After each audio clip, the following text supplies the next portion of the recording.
네, 간밤 미국 뉴욕 증시는 일제히 상승 나왔습니다. 특히 나스닥이 2% 넘는 급등세 보였고 M7 주식도 일제히 올랐는데요. 도널드 트럼프 미국 대통령의 4월 2일부터 본격 발효될 이 상호 관세, 그 내용이나 관세율 그리고 품목이 축소될 수 있다는 기대감이 나오면서 위험자산 선호 심리가 살아난 덕택입니다. 네, 역시나 관세가 가장 중요한 키워드가 되는 것 같죠. 주요 지표들 발표도 있었지만 그 어떤 것보다도 시장은 지금 트럼프 대통령 입에만 집중을 하고 있습니다. 간밤 긍정적인 요인이 작용되면서 오랜만에 강한 반등이 나와줬는데 주요한 이슈들과 종목들 어떤 것들이 있는지 하나하나 파헤쳐 보도록 하겠습니다. 간밤 3대 지수부터 체크해볼까요? 네, 3대 지수 그리고 미국 뉴욕 증시 마감 상황 함께 보시죠. 말씀드린 것처럼 이 도널드 트럼프 미국 대통령의 상호 관세 4월 2일부터 시작될 광범위한 이 관세 관련 발효가 축소될 수 있다는 기대감이 나오면서 3대 지수 상승을 이끌었습니다. 다우가 600포인트 가까이 올랐고요. 1.4% 급등, 그리고 M7 기술주가 일제히 상승 마감하면서 나스닥이 2% 넘는 급등하며 8180선 뚫었습니다.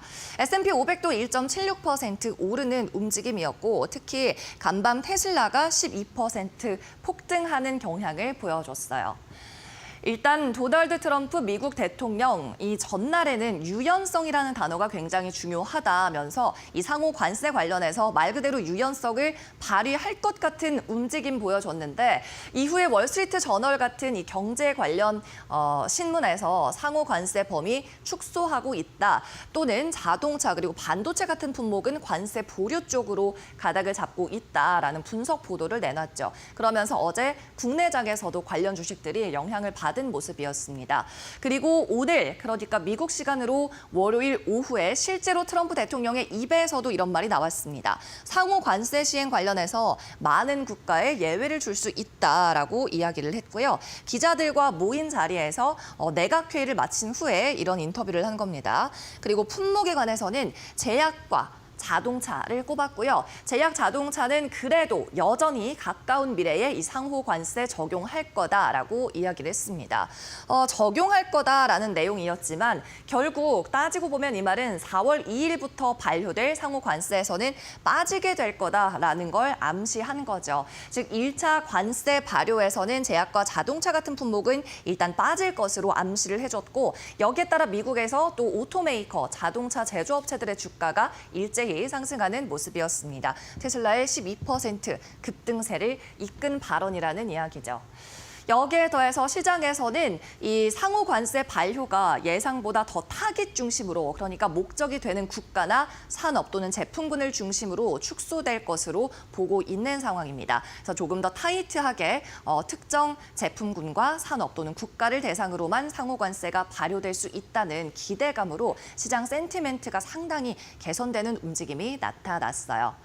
자, 여기에 더해서 우리나라 기업 현대차가 또 미국에 선물 보따리를 안겼습니다. 백악관에 대미 신규 투자를 직접 방문해서 발표를 한 건데 도널드 트럼프 대통령과 정의선 현대차그룹 회장이 함께 이 같은 투자 계획을 발표했습니다. 이 부분은 영상으로 준비되어 있는데요. 함께 보고 오시죠. Of Hyundai Motor Group, Jung E-sun. Thank you very much. What a great honor. Today we're delighted to report that Hyundai is announcing a major $5.8 billion investment in American manufacturing. In particular, Hyundai will be building a brand new steel plant in Louisiana, which will produce more than 2.7 million metric tons of steel a year, creating more than 1,400 jobs for American steelworkers. And then there'll be major expansion after that. This will be Hyundai's first ever steel mill in the United States, one of the largest companies in the world, by the way. Hyundai will be producing steel in America and making its cars in America, and as a result, they'll not have to pay any tariffs. You know, there are no tariffs if you... Today, I'm pleased to announce an additional $21 billion in a new investment over the next 4 years, our largest U.S. invest ever. A key part of this commitment is our $6 billion investment to strengthen the U.S. supply chain from steel and parts to automobiles. 네, 보신 것처럼 백악관에서 트럼프 대통령과 정의선 현대차 그룹 회장이 함께 이 같은 내용을 발표했는데 간단히 정리를 해보면요. 현대차는 향후 4년 동안 미국에 210억 달러 규모의 투자에 나섭니다. 여기에는 루이지애나의 제철소를 신규 설립하는 내용도 포함이 됐고요. 이 루이지애나 제철소는 50억 달러가 투입되는 규모입니다. 1,500개가량의 이 제철소에서 일자리가 만들어질 것으로 예상을 하고 있고요. 그리고 이 제철소에서 만든 철강으로 이 현대차가 미국에서 생산하는 자동차 제조 공장에 자동차에 이 철강을 납품할 걸로 보여요. 즉 미국 현지에서 철강 제조, 자동차 제조까지 모두 끝내겠다는 거죠. 도널드 트럼프 대통령은 당연히 두 팔 벌려서 환영을 했습니다. 이렇게 현대차처럼 미국 내에서 제품을 제조한다면 관세는 없다고 공언하면서 이렇게 미국에 투자할 생각이, 진입할 생각이 없던 기업이나 공장들이 미국에 들어오고 있다라면서 이것이 바로 관세의 효과다라고도 이야기를 했습니다. 이날 결국에는 이 자동차 등 일부 품목 관련해서는 1차 관세 발효에서 제외할 거라는 이야기를 하면서도 이렇게 관세 효과다라는 코멘트까지 했습니다. 어쨌든 간에 우리 입장에서는 좀 울며 겨자 먹기로 투자를 결정한 것이 있지만 트럼프의 관세 카드 확실히 효과는 있는 걸로 보이네요. 현대차 그룹 관련주들 오늘도 이 이슈와 함께 동반 상승 가닥 나올지 추가적으로 움직임이 있을지 국내장도 체크를 해보겠고요. 네, 계속해서 상품 시장에서는 국제 유가 한 번 더 보겠습니다. 나흘째 상승 나오고 있고 WTI 기준으로 오늘도 1.3% 넘는 강세 나왔습니다. 배럴당 가격은 69달러 19센트, 70달러까지 바짝 추격하는 모습이고요. 마찬가지로 도널드 트럼프 대통령의 발언이 작용을 했습니다. 베네수엘라를 다시 제재하고 나섰는데요. 베네수엘라산 석유를 구매하는 국가는 관세 마찬가지로 25% 부과하겠다 이야기를 했고 이 발효되는 시점도 역시 자신이 미국 해방의 날이라고 이야기했던 4월 2일부터 관세 부과한다고 코멘트했습니다. 자신의 SNS 트루스 소셜 통해서 이렇게 밝혔고요. 베네수엘라산 석유를 가장 많이 사는 건 중국이죠. 중국을 겨냥한 발언으로 풀이가 됩니다. 네, 계속해서는 S&P 500 맵 통해서 섹터별 흐름도 확인해 보시죠. 네, 오늘 종목들 전반적으로 보셔도 강하고 맑은 색의 초록불이 들어오면서 분위기 아주 좋았다고 볼 수 있는데요. 11개 S&P 500을 구성하는 섹터가 전부 상승 나왔고요.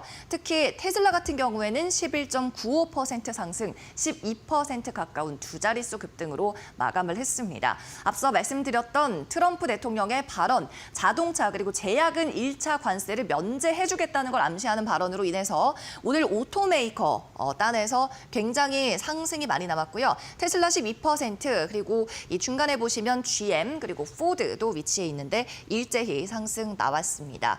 이 자동차는 아무래도 사치제 성격에 해당하다 보니까 컨슈머 시클리컬 임의 소비재 쪽에 포함이 되는데요. 자동차 주들의 랠리로 임의 소비재가 전 섹터 내에서 가장 높은 상승률 3% 기록했습니다. 그리고 남은 M7 주식도 한번 볼까요? 구글이 2%, 메타 3% 동반 상승했고요. 애플과 마이크로소프트는 1% 이하의 상승폭을 보였고 엔비디아도 어제 M7 주식 7개 가운데 유일하게 하락했는데 오늘 3% 가까운 강한 반등 줬습니다. 11개 전 섹터 초록불 켜면서 플러스권에서 마감했는데 이 가운데 퍼포먼스가 상대적으로 안 좋았던 섹터들 유틸리티입니다. 유틸리티 그리고 컨슈머 디펜시브 쪽에서는 강보합이 나왔고요. 보시는 것처럼 빨간불 살짝 들어와 있죠. 그리고 헬스케어 쪽에서도 강보합권 마감하는 흐름이었습니다. 네, 계속해서는 종목별 흐름도 체크해 보죠. 먼저 특징 이슈 있는 빅테크 확인해 보겠습니다. 테슬라입니다. 앞서 말씀드렸던 트럼프가 관세 1차 관세에서 자동차 품목은 보류할 것 같다는 강한 기대감 나오면서 자동차 제조업체 일제히 상승했고요. 특히 테슬라가 12% 급등으로 상승을 이끌었습니다. 테슬라는 S&P 500 종목 내에서 상승률 1위를 기록하기도 했습니다. 다음으로 아마존 확인해보죠. 4% 마찬가지 급등입니다. KT 스탁튼이라는 이 테크니컬 애널리스트, 기술적 분석가가 있는데요. 블룸버그나 CNBC 등의 출연도 많이 하는 사람입니다. 아마존에 대해서 단기적으로 상승 여력이 있다고 봤습니다. 오늘 아마존도 다른 기술주와 마찬가지로 급등하면서 200일선을 갭상승으로 돌파했는데 여기에 더해서 단기적인 모멘텀 지표가 나왔다고 분석했고요. 다만 중기적으로는 아직까지 마이너스입니다. 단기 모멘텀이라고 강조했습니다. 네, 계속해서 엔비디아도 체크해보죠. 3%의 반등 나왔는데요. 멜리어스 측에서 엔비디아를 디펜시브, 방어적인 종목이다라고 평가했습니다. 연말까지 하이퍼스케일러들의 주문을 뚜렷하게 확보하고 있어서 긍정적이라는 의견 밝혔고요. 네, 계속해서 빅테크 외종목도 소식 살펴보죠. 먼저 아제크입니다. 야외 이 인테리어 등을 담당하고 있는 업체인데요. 아제크 17% 급등 나왔습니다. 인수 합병 소식이 있었기 때문이죠. 제임스 하디의 인수가 되는 건데 주식과 현금을 합해서 90억 불 규모의 인수된다고 밝혔습니다. 해당 뉴스 나오면서 아제크는 두 자릿수 급등했지만 제임스 하디는 반대로 19% 폭락하는 흐름 나타났습니다.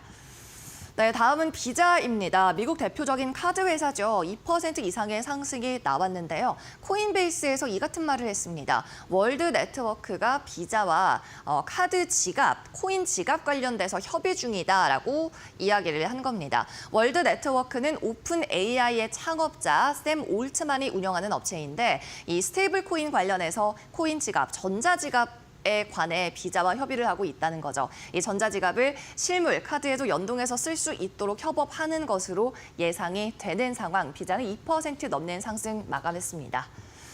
다음은 핀터레스트입니다. 구겐하임인데요. 최근 주가가 조정을 받으면서 매력적인 진입 기회가 나오고 있다고 이야기했고요. 투자 의견도 업그레이드했습니다. 기존 중립, 뉴트럴에서 바이, 매수로 상향 조정 나왔습니다. 또 핀터레스트에 대해서는 유저 기반의 수익성이 시장 평균을 능가할 거라고도 평가했습니다. 네, 다음으로 이슈 있는 종목 더 살펴보시죠. 스틸 다이내믹스입니다. 오늘 스틸 다이내믹스뿐 아니라 철강주들이 일제히 상승 마감하는 흐름이었는데요. UBS 측에서 철강주에 대한 투자 의견을 업그레이드했기 때문입니다. UBS는 스틸 다이내믹스 그리고 누코 같은 철강 종목에 대해서 기존 중립에서 매수로 의견을 높였고요. 현재 트럼프 2기 행정부에서 진행하고 있는 관세 보호 정책에 수혜를 받을 수 있는 게 이 철강 섹터다라고 이야기를 했습니다. 누코도 오늘 2% 이상의 상승 나왔습니다. 마지막으로는 폭락한 종목도 하나 체크해보죠. 23&me라는 유전자 검사 관련 스타트업인데요. 이날 챕터 11 파산 보호 신청을 했습니다. 챕터 11이라는 것은 미국의 파산 보호 법인데 법원의 조정 아래에서 파산하겠다는 이야기입니다. 그러면서 창립자, 공동 창립자인 우조츠키도 곧장 사임하는 움직임 보였고요. 23&me는 60% 폭락하면서 장 마쳤습니다. 네, 지금까지 미국 뉴욕 증시 마감 상황 함께 살펴봤습니다.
네, 간밤 뉴욕 증시 3대 지수는 일제히 상승 마무리를 지었습니다. 트럼프 대통령의 관세 발언 덕분에 다시 한번 강하게 상승하는 모습이 나왔는데요. 일단 간밤 발표됐던 이 S&P 지수를 확인을 해보시면은 이 제조업과 관련된 부분은 시장의 예상치를 하회하는 수치가 나왔고요. 서비스업은 시장 예상치를 웃도는 모습이 나왔습니다. 무엇보다 제조업 지수가 지금 50선 다시 아래까지 내려가면서 이 확장 국면이 아니라 위축 국면으로 돌아섰다라는 게 시장에서는 중요한 관전 포인트가 될 것 같은데 한마디로 관세와 관련된 부담감 때문에 제조업이 계속돼서 위축되는 모습이 나오자 트럼프 대통령이 관세와 관련해서 조금은 더 유연적인 태도를 보이고 있는 게 아닌가 하는 평가도 나오고 있습니다. 일단 간밤 콕 집어서 이야기를 했던 부분은 자동차 그리고 반도체와 관련된 부분이 있는데요. 조만간 자동차 그리고 의약품 또 반도체와 관련된 내용을 다시 한번 관세와 관련해서 발표하겠다라는 내용을 전했습니다. 다만 추가적으로 더 강하게 옥죄기보다는 조금 완화의 조치와 관련해서 시그널들이 포착이 되고 있는 상황인데 트럼프 대통령은 앞서 2월에 자동차나 반도체 그리고 의약품에 대해서 25% 관세 방침을 예고한 바 있었죠. 다만 언론 보도에 따르면 지금 행정부는 이 품목별로 관세 발표를 보류하고 일부 국가에 대한 면제를 검토 중인 것으로 확인이 됐습니다.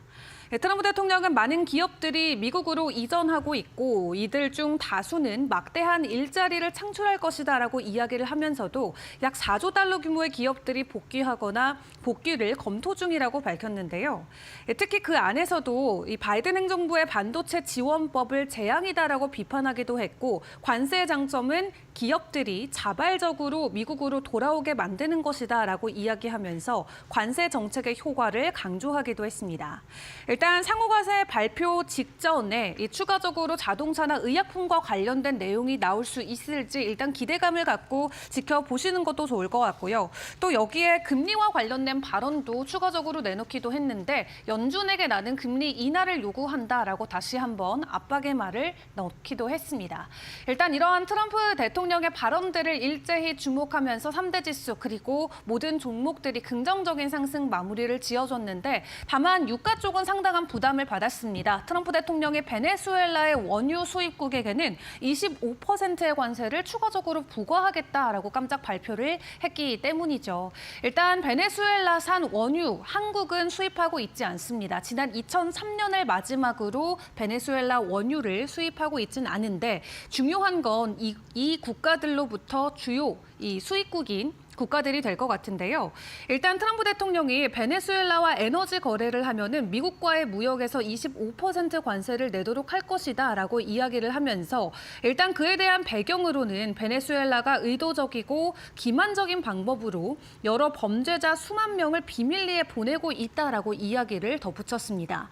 특히 이들 중 상당수가 살인자이기도 하고 매우 폭력적인 성향을 가지고 있기 때문에 이러한 이유로 베네수엘라와 관련해서 2차적 관세를 부과한다라고 전했는데 사실 이 베네수엘라의 석유를 수입하는 이 최대 수입국은 지금 중국과 인도로 확인이 되고 있습니다. 한마디로 시장에서는 결과적으로는 중국을 겨냥하기 위해서 베네수엘라를 앞세워서 추가적인 관세를 부과하는 게 아닐까 하는 이 관측들도 많이 나오고 있는 상황인데 앞서 캐나다와 멕시코에 그러했던 것처럼 베네수엘라도 동일한 관점에서 중국을 제재하기 위한 하나의 조치일 뿐이다라고 시장에서는 풀이를 하고 있습니다.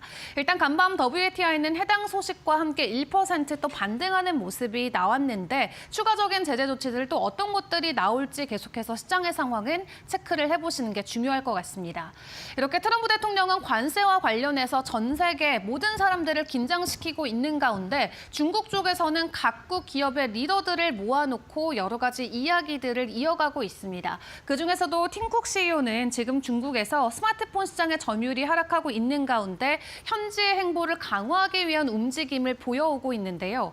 지금 중국에 방문하고 있는 팀쿡 최고 경영자의 소식들이 간밤 외신을 통해서 또 여러 개 전해졌습니다. 중국 고위 경제 인사들과 잇따라 면담을 하면서 중국과의 협력 의지를 피력하고 있는 것으로 보여지고 있는데요. 지금 중국 발전 포럼 참석차 베이징을 찾은 팀쿡 CEO는 허리펑 국무 국무원 부총리라던가 또 중국 국제무역촉진위원회 회장 혹은 상무부 장관 등과 만나서 애플의 중국 내 투자 확대라던가 공급망 안정성 그리고 미중 무역 협력 강화 등에 대해서 논의한 것으로 확인됐습니다. 특히 중국 정부가 최근 내놓았던 내수 진작 프로그램에 대해서는 애플과 중국 제조 생태계 전반에 긍정적인 영향을 줄 것이다라는 평가가 나왔고요. 중국 상무부는 팀 쿡 CEO와의 회동에서 미국의 일방적인 관세 조치가 세계 경제 불확실성을 키우고 있다라며 미국을 겨냥하는 발언을 했고, 팀 쿡 CEO는 애플이 공급망이나 연구 개발, 또 사회적 책임 측면에서 중국의 고품질 발전을 지속적으로 지원하겠다고 화답했다고 합니다. 팀쿡 CEO는 이번 방중 기간 동안 약 1,450억 원 규모의 청정 에너지 펀드 조성도 발표하기도 했는데요. 지난 2018년에 이은 두 번째 펀드로 이 애플과 협력사들이 공동 투자를 통해서 계속해서 매년 재생 에너지를 추가할 계획이고, 애플은 오는 2030년까지 전체 공급망을 100% 재생 에너지로 전환한다는 목표를 세우고 있다고 합니다. 일단 이번 행보는 애플이 중국 시장 안에서 입지를 회복하기 위한 하나의 수단으로 해석이 되고 있고요. 실제로 애플은 지난해 4분기 중국 내 매출이 전년 동기 대비 11% 줄어든 바도 있습니다. 뿐만 아니라 지금 이재용 삼성 회장이나 SK 하이닉스 대표 등도 중국에 방문을 한 채 여러 기업 리더들과 또 중국 정부와 이야기를 이어가고 있는 상황인데, 미국의 관세 조치가 미국이나 전 세계 글로벌 리더들에게 끼치는 영향력이 더 클지, 혹은 시진핑 주석이 직접 이 글로벌 리더들을 만남을 갖고 있는 상황이 이 리더들에게 더 강한 영향력을 줄지, 이번 한 주 동안의 변동성도 계속해서 체크를 해보시는 게 좋겠습니다. 자, 그런 가운데 가장 강한 반등을 간밤 보였던 것은 테슬라였습니다. 오랜만에 두 자릿수 이상 주가가 오름세를 보이면서 갑자기 깜짝 반등을 보여줬는데요. 아무래도 트럼프 대통령의 관세 발언이 가장 긍정적이게 작용됐던 부분도 있었고, 또 그동안 기다렸던 중국 안에서의 완전 자율주행과 관련된 소식 또한 주가에는 긍정적인 하나의 요소로 작용이 됐던 것 같습니다. 일단 트럼프 행정부가 앞서 말씀드렸던 것처럼 자동차나 반도체 등에 대해서 고율 관세 방침을 예고하긴 했지만, 실제로 적용은 예상보다 더 선별적으로 진행할 것이다라는 보도가 나오면서 관련주들의 주가 상승이 있었고요. 상황이 이렇다 보니까 기술적으로도 긍정적인 모습이 포착이 되고 있다고 합니다. 테슬라 주가가 최근 지지선을 테스트한 이후에 상승세로 전환을 했는데, 이 기술적 분석가인 레리 윌리엄스 같은 경우는 테슬라 주가가 최근에 저점을 찍고 반등 흐름을 보이고 있다면서 스마트머니 유입이 포착된다고 평가를 했습니다. 또 증권가의 시선도 긍정적으로 약간씩 바뀌고 있는데, 캔터 피츠제럴드의 안드레스 셰퍼드 애널리스트는 최근 테삭스의 오스틴 기가팩토리 그리고 AI 데이터 센터를 직접 방문한 이후에 테슬라의 투자 의견을 중립에서 비중 확대로 상향 조정을 했고요. 목표 주가도 425달러로 제시하기도 했습니다. 그는 테슬라의 로보택시나 완전 자율주행, 저가 모델이나 테슬라 옵티머스 로봇 등 다양한 이 성장 동력이 테슬라의 미래 가치를 뒷받침할 것이다라고 분석하기도 했고요. 또 테슬라 긍정론자로 불리는 웨드 부시의 댄 아이브스 또한 일론 머스크 CEO가 최근에 전체 직원회의에서 회사가 험난하지만 미래는 밝다라고 강조했다라는 부분을 다시 한번 재차 언급을 하면서, 앞으로 이 머스크가 향후 몇 달 동안 정부 효율부의 활동을 줄이고 테슬라에 집중할 것으로 보인다고 풀이를 하기도 했습니다. 그런 가운데 테슬라는 중국 시장에서 새로운 진전을 발표하기도 했는데요. 중국 당국의 승인을 받은 뒤 스마트 운전 지원 기능 도입을 완료할 예정이라고 밝히기도 했습니다. 중국 시장 안에서의 자율주행과 관련된 테스트의 성능이 계속해서 높아지고 있는 부분이 또 테슬라 주가에는 긍정적인 요인으로 작용되고 있는 가운데, 여전히 연초 대비 가격은 30% 정도 하락한 수준이긴 합니다만, 여러 가지 요소들을 놓고 봤을 때 다시 한번 주가에 대한 기대감이 올라오고 있다라는 평가가 계속해서 나오고 있습니다. 자, 그런 가운데 간밤 암호화폐 같은 경우도 추가적인 가격 상승에 성공을 했습니다. 뉴욕 증시 반등과 함께 비트코인도 88,000달러 선을 오랜만에 탈환을 해줬는데요. 여기에 또 하나 긍정 요소로 보여지는 건 스트래티지가 약속한 대로 비트코인을 추가적으로 매입한 부분이 되겠습니다. 간밤에만 비트코인을 7,000개 회사 차원에서 추가적으로 매입을 했는데 비트코인의 전체 유통량이 2,100만 개이기 때문에 지금 스트래티지사가 보유하고 있는 비트코인의 물량은 전체 이 물량의 무려 2%에 달하는 수준이라고 합니다. 추가적으로 대량 매수했다는 소식과 함께 비트코인이 88,000달러 선 회복을 해줬는데 9만 달러까지 다시 돌파를 해줄 것인지 그 저항선에 대한 움직임은 계속해서 팔로우업을 해보시는 게 좋을 것 같습니다. 지금까지 주요 이슈들 함께 확인해본 What's Know 5 시간이었습니다.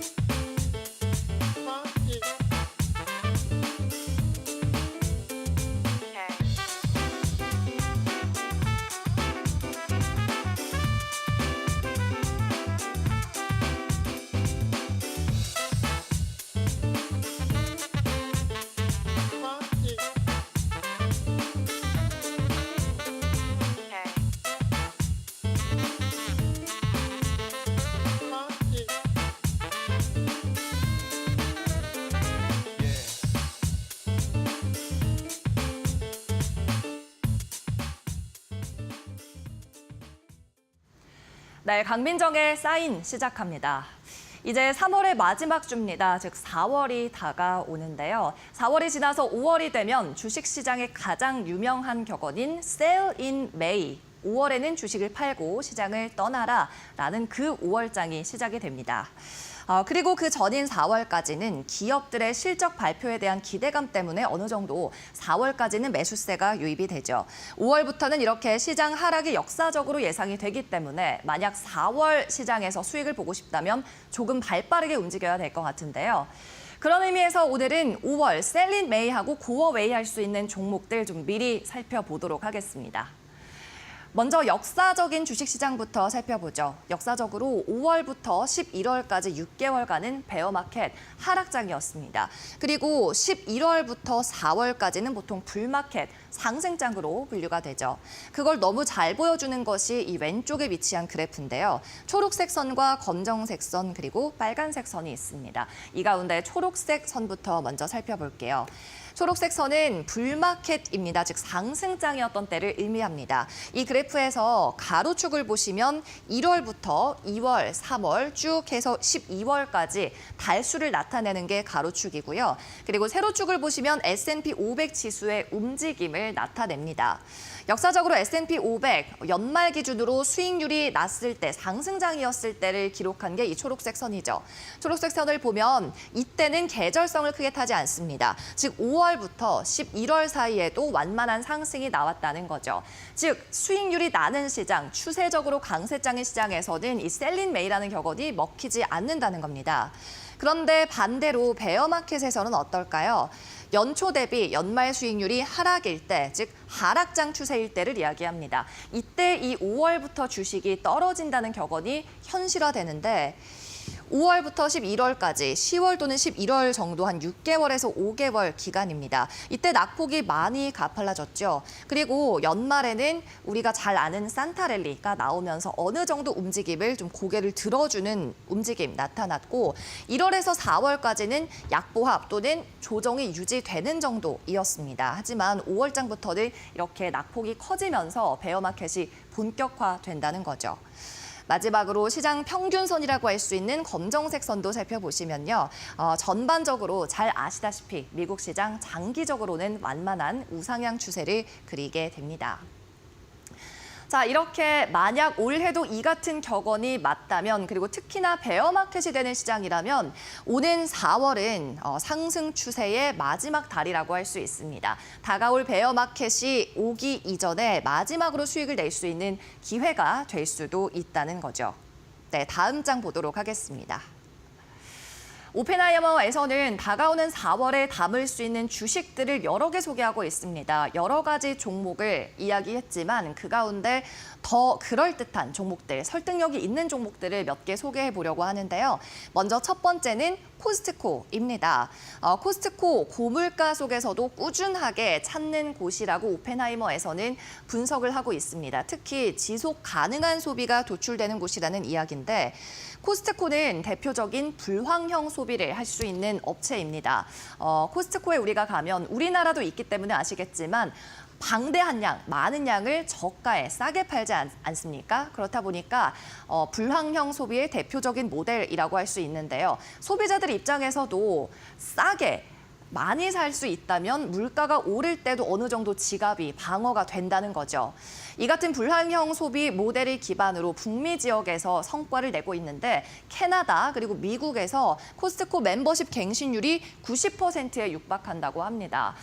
매년 일정 수준의 달러를 지불하고 멤버십을 유지해야 되는데 이 해지율이 10%가 되지 않는다는 거죠. 그렇다 보니까 요즘 같은 고금리 시대 그리고 경기 둔화 시대에서 싸게 오래가는 지속 가능한 소비로 코스트코가 주목을 받을 수 있다는 겁니다. 물론 단기적 실적 좋지 않았습니다. 하지만 실적이 좋지 않아서 주가가 흔들리더라도 코스트코는 충분히 담아 볼 수 있는 주식이라는 거죠.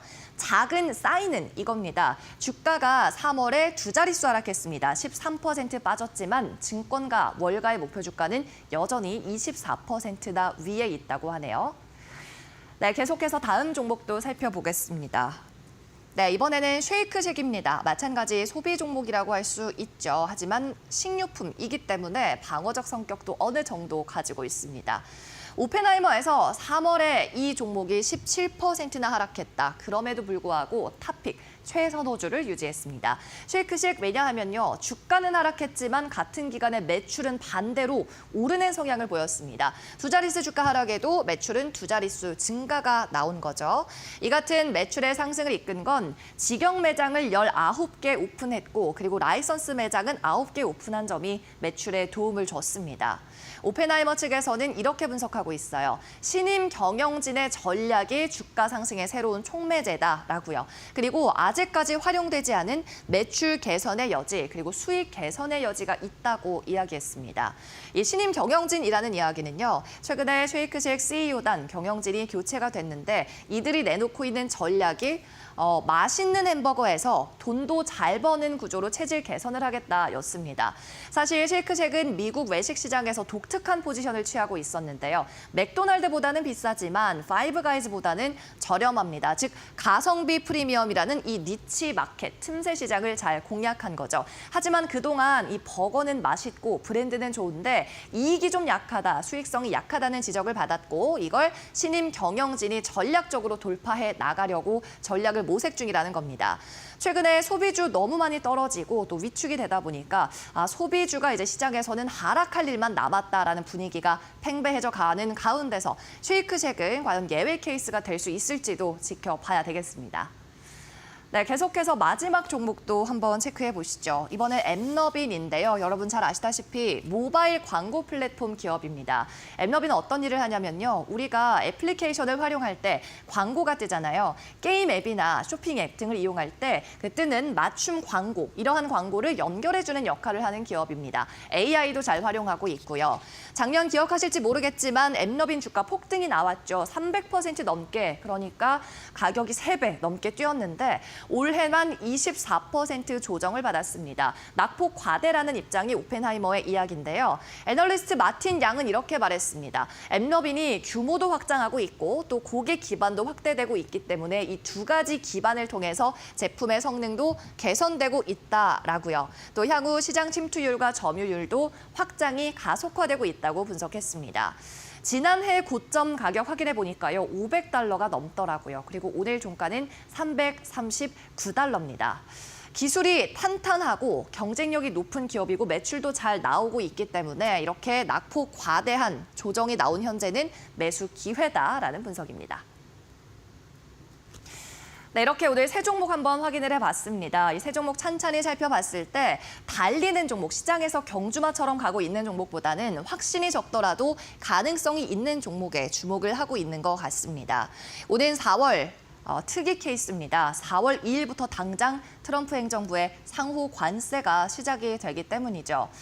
그런데 시장에서는 또 오늘 같은 경우에 트럼프가 온건한 발언을 내놓으면서 아니다, 오히려 4월에 산타랠리가 시작될 수도 있지 않겠느냐, 4월에 산타가 올 수 있다라는 이야기도 나오고 있습니다. 역사적인 4월 중에서도 참 특이한 케이스가 아닐 수 없는 것 같은데요.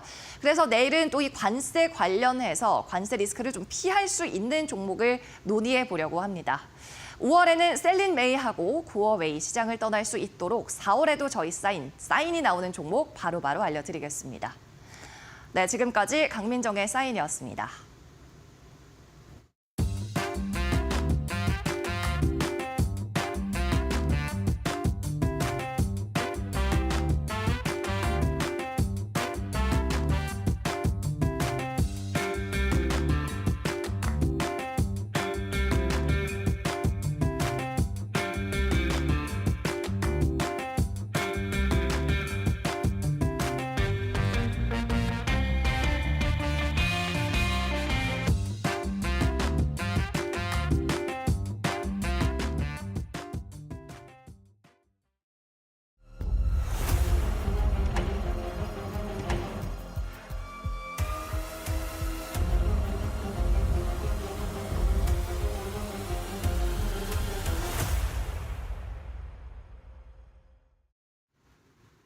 안녕하세요. 메디토크 신일섭입니다. 오늘의 주제는 기가 막힌 백악관 공매도와 러트닉의 테슬라 매수 사인, 새로운 관세의 등장, 세컨더리 관세, 제3국 관세, S&P 글로벌 플래시 PMI, 그리고 나이키 실적입니다.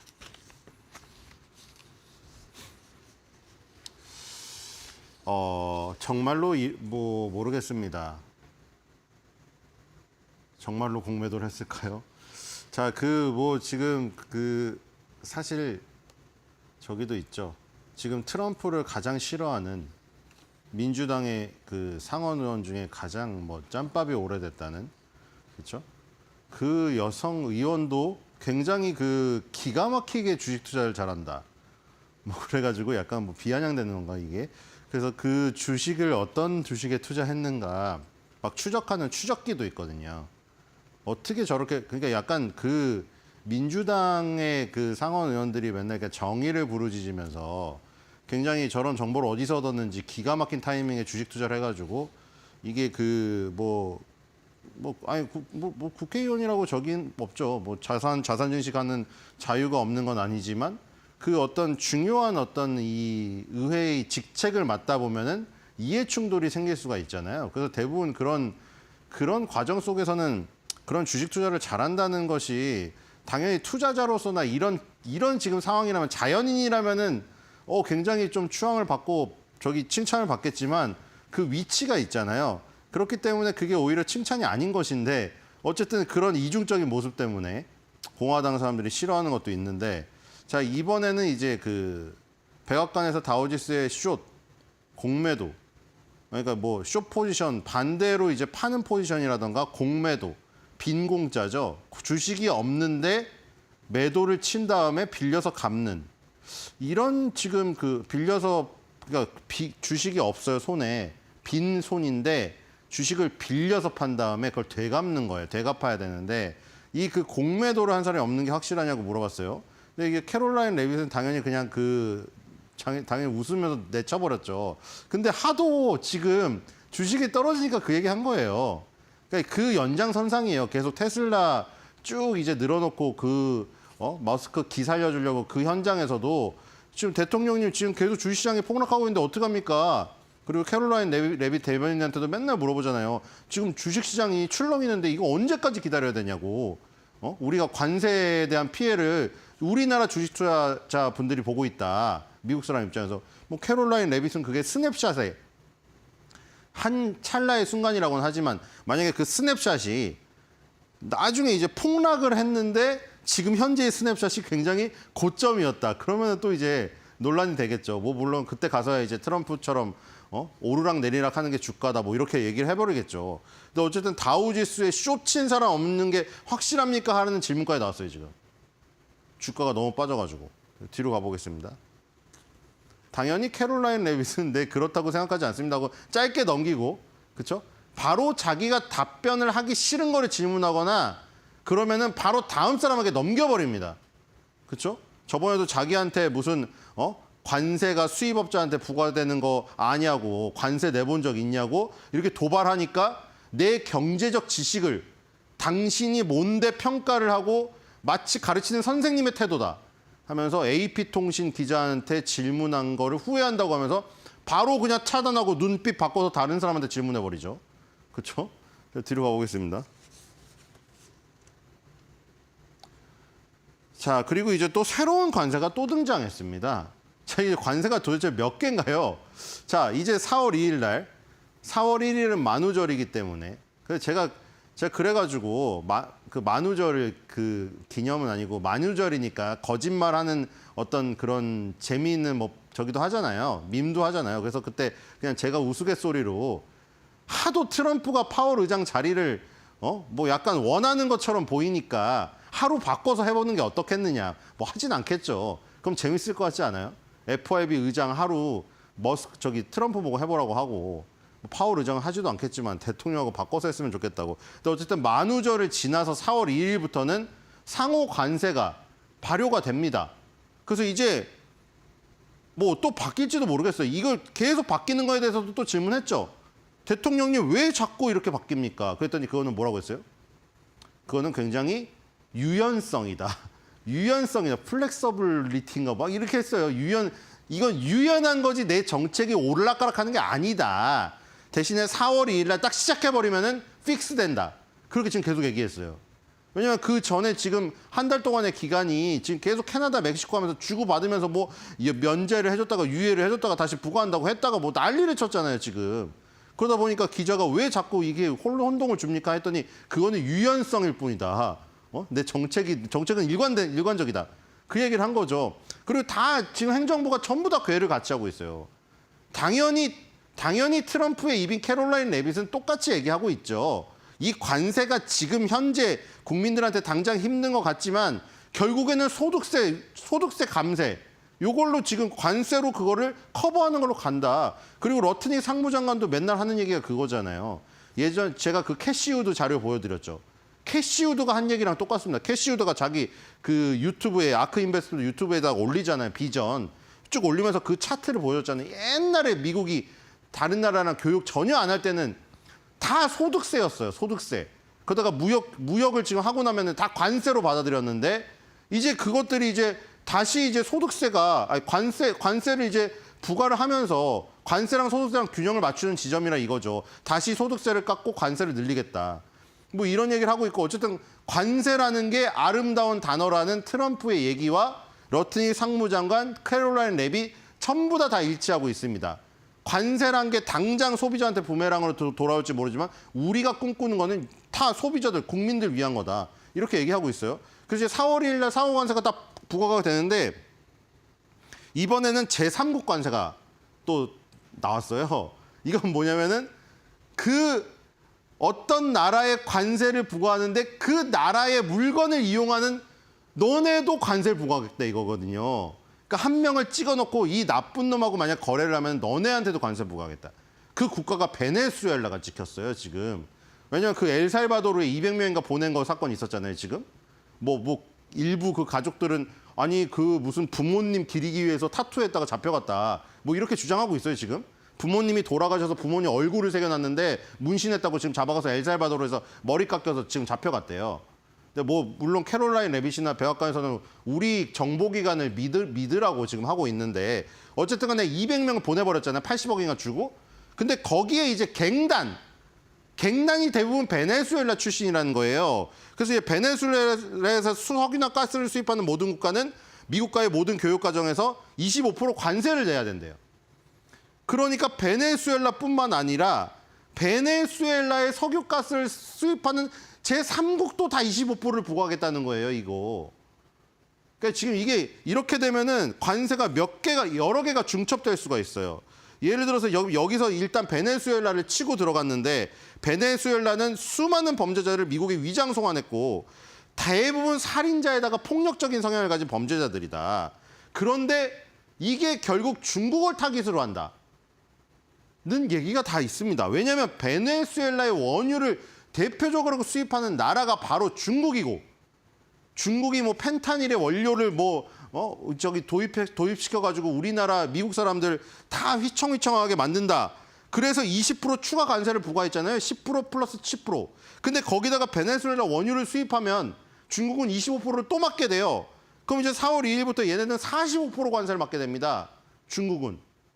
그러니까 결국에는 중국이 펜타닐 지금 그 오염 국가의 오명에다가 베네수엘라 수입 국가 이걸로 인해서 지금 때리는 거죠. 어제 F-47 얘기도 똑같은 거 아닙니까 지금. 그렇죠? 중국이 6세대 전투기 만들었다고 막 그렇게 얘기하니까 F-47 딱 내놔 버리는 거예요. 우리가 압도적이다. 이거 누구도 이길 수 없고 아무 적도 우리를 발견할 수 없을 것이다. 그러니까 이게 전부 다 지금 보면은 러시아는 유럽에 맡기고 중국으로 완전히 전환해서 튼 거예요, 지금 보니까. 자, 뒤로 가겠습니다. 자, 그래서 WTI가 장중 급등을 했습니다. 자, 이거는 이 경기에 따른 수요 견인은 아니죠. 원유가 이제 경기가 좋아질 것으로 예상되면은 수요 견인을 올리는 거. 그게 이제 완전 근본적으로 오르는 건데 지금 막 경기가 활활 타올라가지고 유가가 오르는 건 아니고 이 러시아 우크라이나 전쟁이라던가 이런 것들이 이제 좀 종전 쪽으로 가니까 지정학적 리스크가 없어졌는데 물론 가자 지구는 다시 불타오르고 있어요. 근데 요거는 이제 지정학적 리스크라고도 할 수 있지만 이거는 사실 트럼프 행정부의 어떤 정책 관련 부분이죠. 그래서 베네수엘라의 이 지금 원유를 수입하는 국가들에게 전부 관세를 제3국 관세를 다 때려버리니까 이런 부분 때문에 지금 WTI가 또 들썩였습니다. 자, 뒤로 가겠습니다. 자, 그리고 어제 지표는 이제 스탠다드 앤 푸어스 글로벌 플래시 US PMI가 나왔죠. 자, 플래시라는 이름이 붙었기 때문에 뭐 전망치 아니면 속보치입니다. 이게 바로 지금 S&P가 저기랑 틀린다고 했죠. 그 PMI가 이제 두 가지가 있는데 이 ISM하고 지금 S&P가 있는데 ISM 같은 경우에는 속보치 플래시가 없습니다. 그래서 이제 월 초에 보통 이제 4월 초에 또 나올 텐데 4월 초에 가장 먼저 중요하게 매월 초 나오는 게 이 두 개잖아요. 스탠다드 앤 푸어스랑 그다음에 ISM에서 나오는 제조업 PMI, 그다음 이제 서비스 PMI 나오고 근데 얘는 월 말에 스탠다드 앤 푸어스는 플래시라고 속보치가 먼저 나옵니다. 그래서 스탠다드 앤 푸어스의 속보치를 먼저 보면은 약간 전망치 속보치가 지금 비슷하게 쓰이고 있다고 했잖아요. 약간 전망할 수가 있는 거죠. 물론 중요도는 ISM께 높지만 구매 공급 관리자 협회에서 나온 것들이 중요도가 높지만 미리 하나가 더 나온다는 거죠. 그다음에 이제 S&P는 글로벌이라는 이름이 붙어 있잖아요. 그래서 이제 전 세계가 다 나오죠. 일본 PMI도 어제 나왔고 중국도 나왔고 다 나옵니다. 전 세계적으로. 그래서 이제 PMI가 나왔는데 S&P 글로벌 플래시 US PMI라고 이제 종합이 나오고 여기에 이제 제조업 서비스업이 같이 나와요. 이거는 전망치는 딱 한 번 발표가 돼서 제조업 서비스업이 같이 나오고 월 초에 나오는 거는 제조업 서비스업이 따로 나오죠. 그러니까 4개 나오죠. 월 초에는 ISM에서 제조업 서비스업 그리고 S&P에서 제조업 서비스업. 근데 이 전망치는 합성으로 한 번에 나옵니다. 자, 그래서 지금 일단 3월 PMI가 속보치가 53.5가 나왔습니다. 그래서 51.6보다 상승을 했는데 여기에서 이 제조업하고 비제조업이 갈렸습니다. 뒤로 가볼까요? 제조업하고 비제조업이 갈렸습니다. 물론 미국은 서비스의 나라기 때문에 이 초록색이 서비스고 파란색이 제조업이죠. 제조업은 꺾여서 내려가고 그리고 지금 비제조업 서비스업은 올라갔습니다. 자, 그리고 이 ISM에서 나오는 거든 S&P에서 나오는 거든 요거는 다 50 기준이죠. 엠파이어 스테이트 제조업 지수라던가 필라델피아 제조업 지수 이거는 0이 기준이고요. 시카고 PMI 그다음에 이 ISM 그다음에 S&P에서 나오는 이 제조업 서비스업 PMI들은 다 50이 기준입니다. 그러니까 지금 제조업이 49.8로 떨어졌다는 거는 50 미만이잖아요. 그러니까 이건 설문조사인데 여기 빨간색은 보면 하드 데이터라고 돼 있죠. 이건 수치로 나오는 정량적 데이터예요. 그리고 지금 파란색 우리가 보고 있는 PMI는 소프트 데이터라고 해요. 정성적 데이터. 왜냐하면 이거는 물어보는 거잖아요. 사람들한테. 너네 향후 자신감이 어때라고 물어보는 거지. 이게 무슨 GDP-같이 수치를 찍히는 게 아닙니다. 그래서 하드 데이터랑 소프트 데이터를 비교하기 위해서 보통 이렇게 같이 그려놓죠. 그런데 어쨌든 49.8이라는 수치가 나왔다는 건 제조업에 종사하는 사람들이 이 자신감이 이제 줄어들었다는 거죠. 향후 경기에 대한 전망이 안 좋다는 거죠.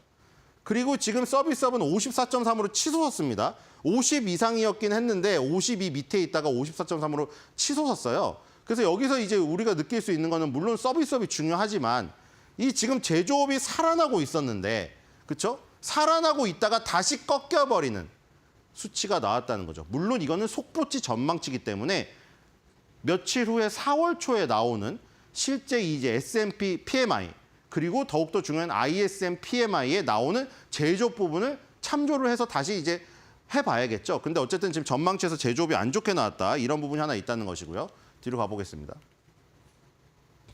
자, 그다음에 이제 나이키 실적입니다.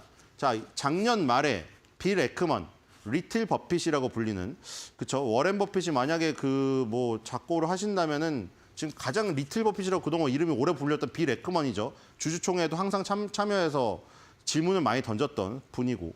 그래서 그분이 이제 나이키를 거액으로 매수했단 말이죠. 거의 자기가 갖고 있는 그 저기에 2번째 정도의 지위가 오를 정도로. 자, 근데 나이키 주가는 계속 빠지고 있습니다.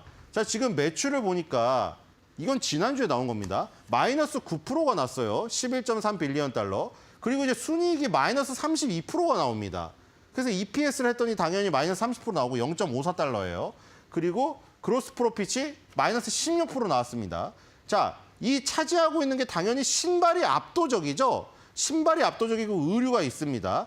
그다음에 여러 가지 운동 기구들이 있고요. 컨버스가 또 브랜드가 있는데 제일 많이 하락한 게 컨버스랑 그다음에 이 운동화예요. 근데 여기 지금 CEO 메시지에도 있거든요. CEO 메시지에 뭐라고 했냐면 우리는 스포츠 스타에 대한 마케팅을 다시 재고하고 이 영감을 얻을 필요가 있다. 왜냐하면 나이키가 예전에 마이클 조던이 그 나이키를 선택하면서 아디다스를 누르고 올라갔는데 요즘 아디다스 잘 나가요. 독일 브랜드죠. 지금 독일 증시 엄청 잘 나가죠. 아디다스도 날아가고 있어요. 근데 지금 나이키는 지금 몰락을 하고 있단 말이에요. 그게 이제 스포츠 스타들 다 뺏기고 그 스포츠 스타들 다 뺏긴 이유가 뭐 제품이 스포츠 스타에 맞는 마케팅 이런 것들이 예전에 비해서 그런 톡톡 튀는 게 없고 그래서 그런 거거든요. 그래서 CEO도 그 얘기를 했습니다. 지금 이제 이 지금 뭐 목표 주가를 보면은 85.96 무려 26.52%나 올라야 되죠. 26.52가 올라야 시장 컨센서스에 도달이 됩니다. 그리고 지금 모더레이트 바이 의견인데 의견은 상당히 많죠. 나이키에 관심이 많으니까. 근데 17바이에 13홀드로 굉장히 거의 반반씩 갈리고 있습니다. 자, 뒤로 가볼게요. 다행히 매도 의견은 없네요. 자, 주가가 지금 안 좋은데 빌 에크먼이 사고 나서도 뭐 빌 에크먼이야 장기 투자를 하기 때문에 뭐 추가 매수할 수도 있고요.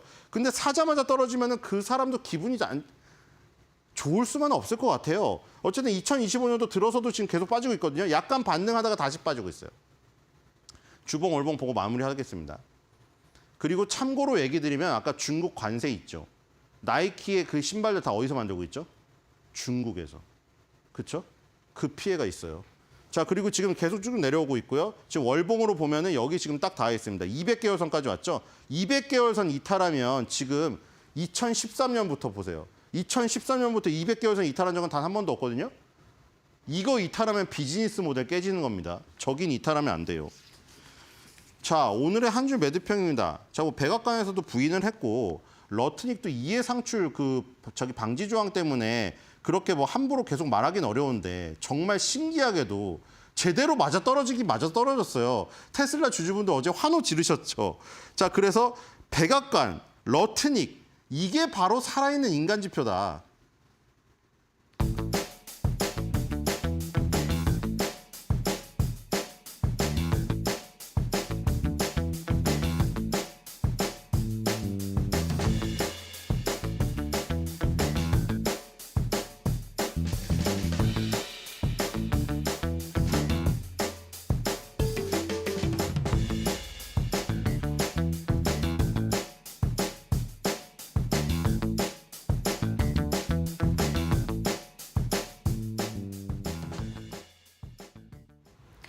외국인들의 수급이 이어지고 있는 가운데 어제는 코스피가 하루 쉬어갔던 하루였습니다. 어제 반도체 관련주들의 주가 하락이 나왔지만 반도체 외에 이 전기차라던가 그리고 자동차 그리고 제약 쪽에 수급이 들어오면서 코스닥 쪽에서는 되려 상승 기조가 이어졌고요. 다만 강한 상승은 보여주진 못했습니다.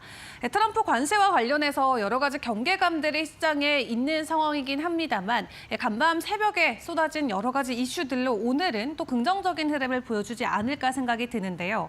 외국인들이 10주 만에 주간 기준으로 순매수로 전환이 됐는데 여기에 또 긍정적으로 볼 부분은 공매도가 다시 한번 전면 재개된다라는 게 되겠습니다. 외국인들의 수급과 관련돼서 다시금 돌아올 수 있는 변동성이 기대가 되고 있고 이 반도체 관련주들이 어제는 하락세를 보였었던 만큼 이 기관이나 외국인들의 순매수 상위 종목에서 오랫동안 또 자리매김을 했던 삼성전자나 SK하이닉스가 빠진 모습을 체크를 해볼 수가 있었고요. 다만 기관이나 외국인이 현대차를 또 가장 많이 담아가는 말 그대로 수급 안에서의 순환매가 돌아가는 모습을 체크를 해볼 수가 있었습니다. 그 가운데 52주 신고가 종목들은 지금 감사보고서 시즌인 만큼 IOM이나 브릿지 바이오테라피틱스는 이 적정 의견과 관련된 감사보고서를 제출함과 동시에 추가적인 가격 급등이 나왔고요. 덕분에 52주 신고가를 돌파하는 모습을 보여주기도 했습니다. 일단 수급단 안에서 움직임을 놓고 봤을 때 업종 간의 이 차별화는 계속해서 심해지고 있는 모습입니다.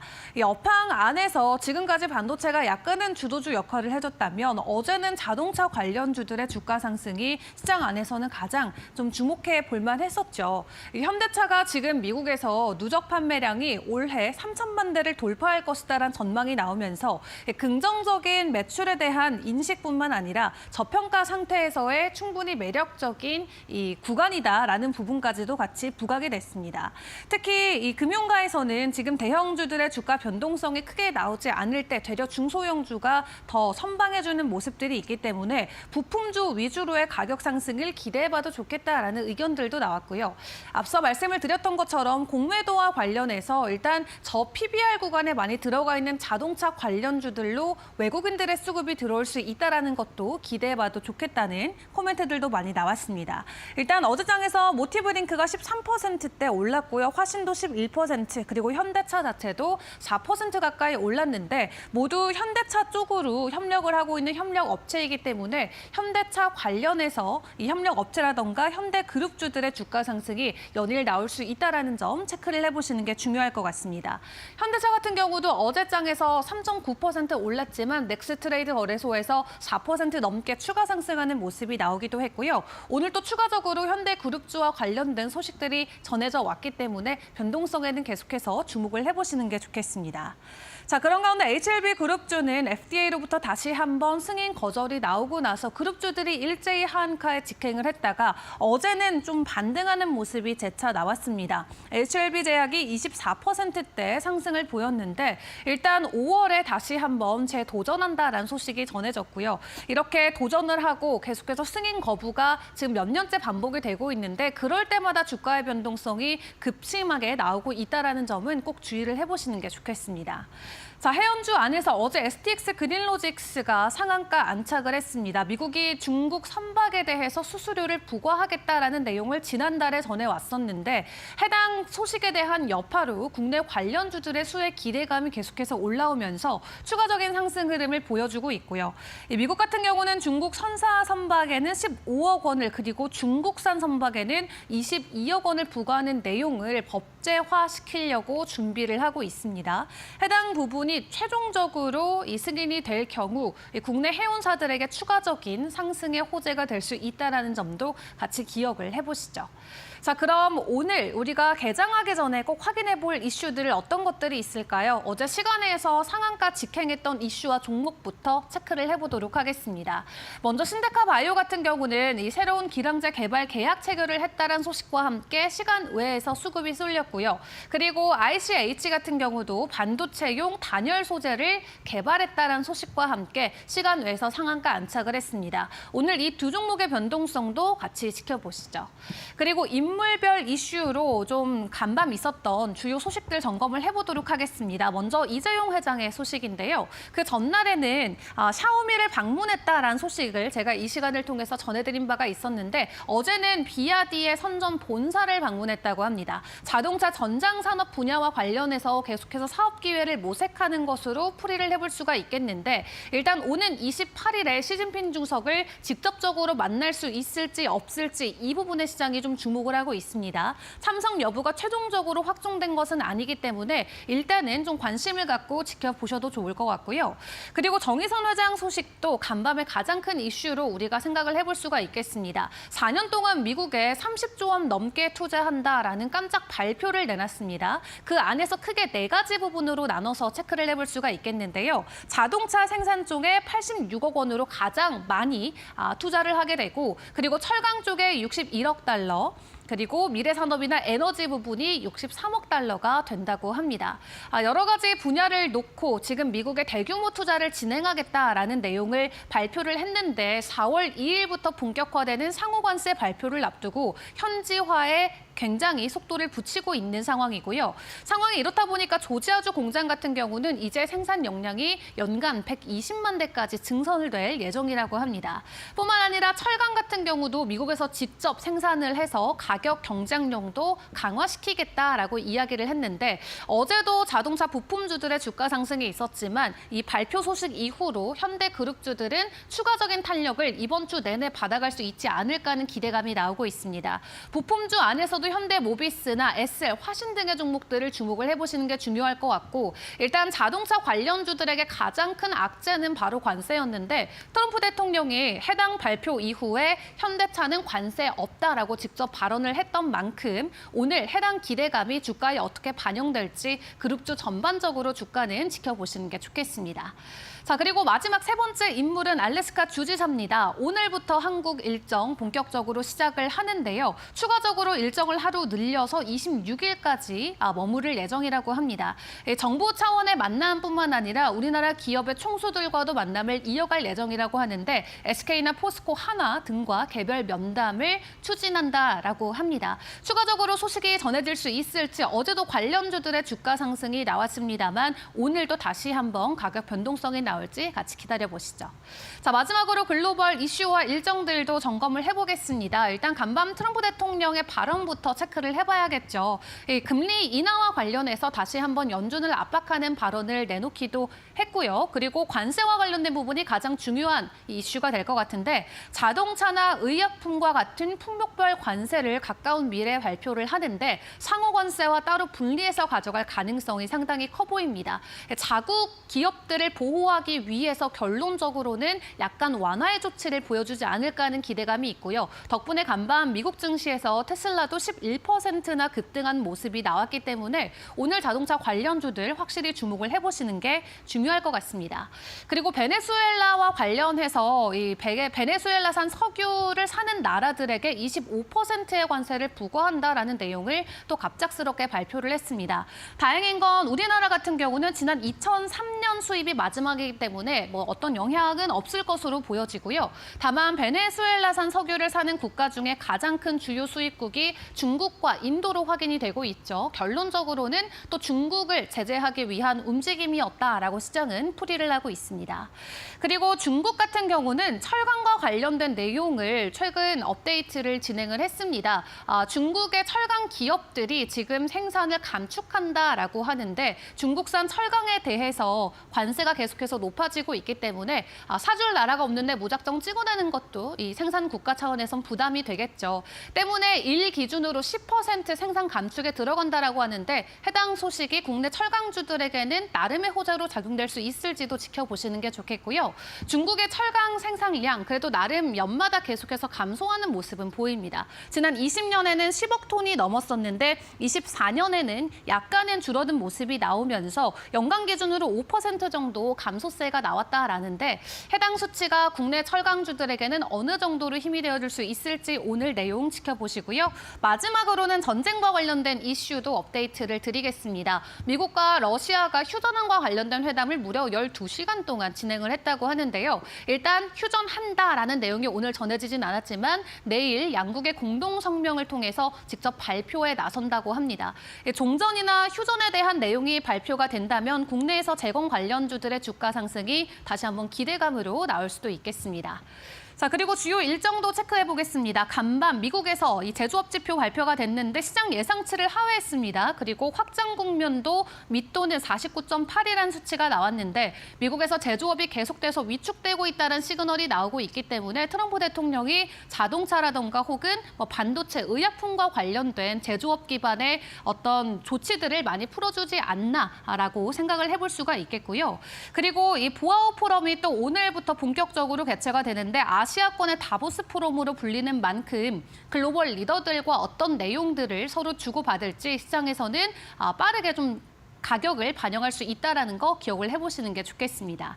그리고 내일부터는 이 MS, 마이크로소프트의 AI 투어도 진행이 되죠. 이미 관련주들의 주가 변동성이 이번 주 내내 조금씩 나오고 있는 상황인데 추가적인 가격 상승이 나올 수 있을지 기다려보도록 하겠고요. 또 내일부터 유럽 페어마켓도 진행이 됩니다. 또 여기에 국내 주요 제약바이오사들의 주주총회까지도 일정이 겹쳐 있는 만큼 이번 주는 자동차 관련주들과 또 제약바이오 관련주들의 주가 변동성이 얼마나 크게 나올지를 기다려보시는 게 좋겠습니다. 이번 한 주 동안 관세와 관련된 이슈가 확실히 시장의 주요 키포인트로 적용이 되고 있는 것 같습니다. 간밤 뉴욕 증시 3대 지수가 일제히 상승 마무리를 해줬기 때문에 오늘 국내 증시도 좀 긍정적으로 기다려보셔도 좋지 않을까 싶은데요. 일단 개장 상황도 저희 이데일리 TV와 함께 보시길 바라겠습니다.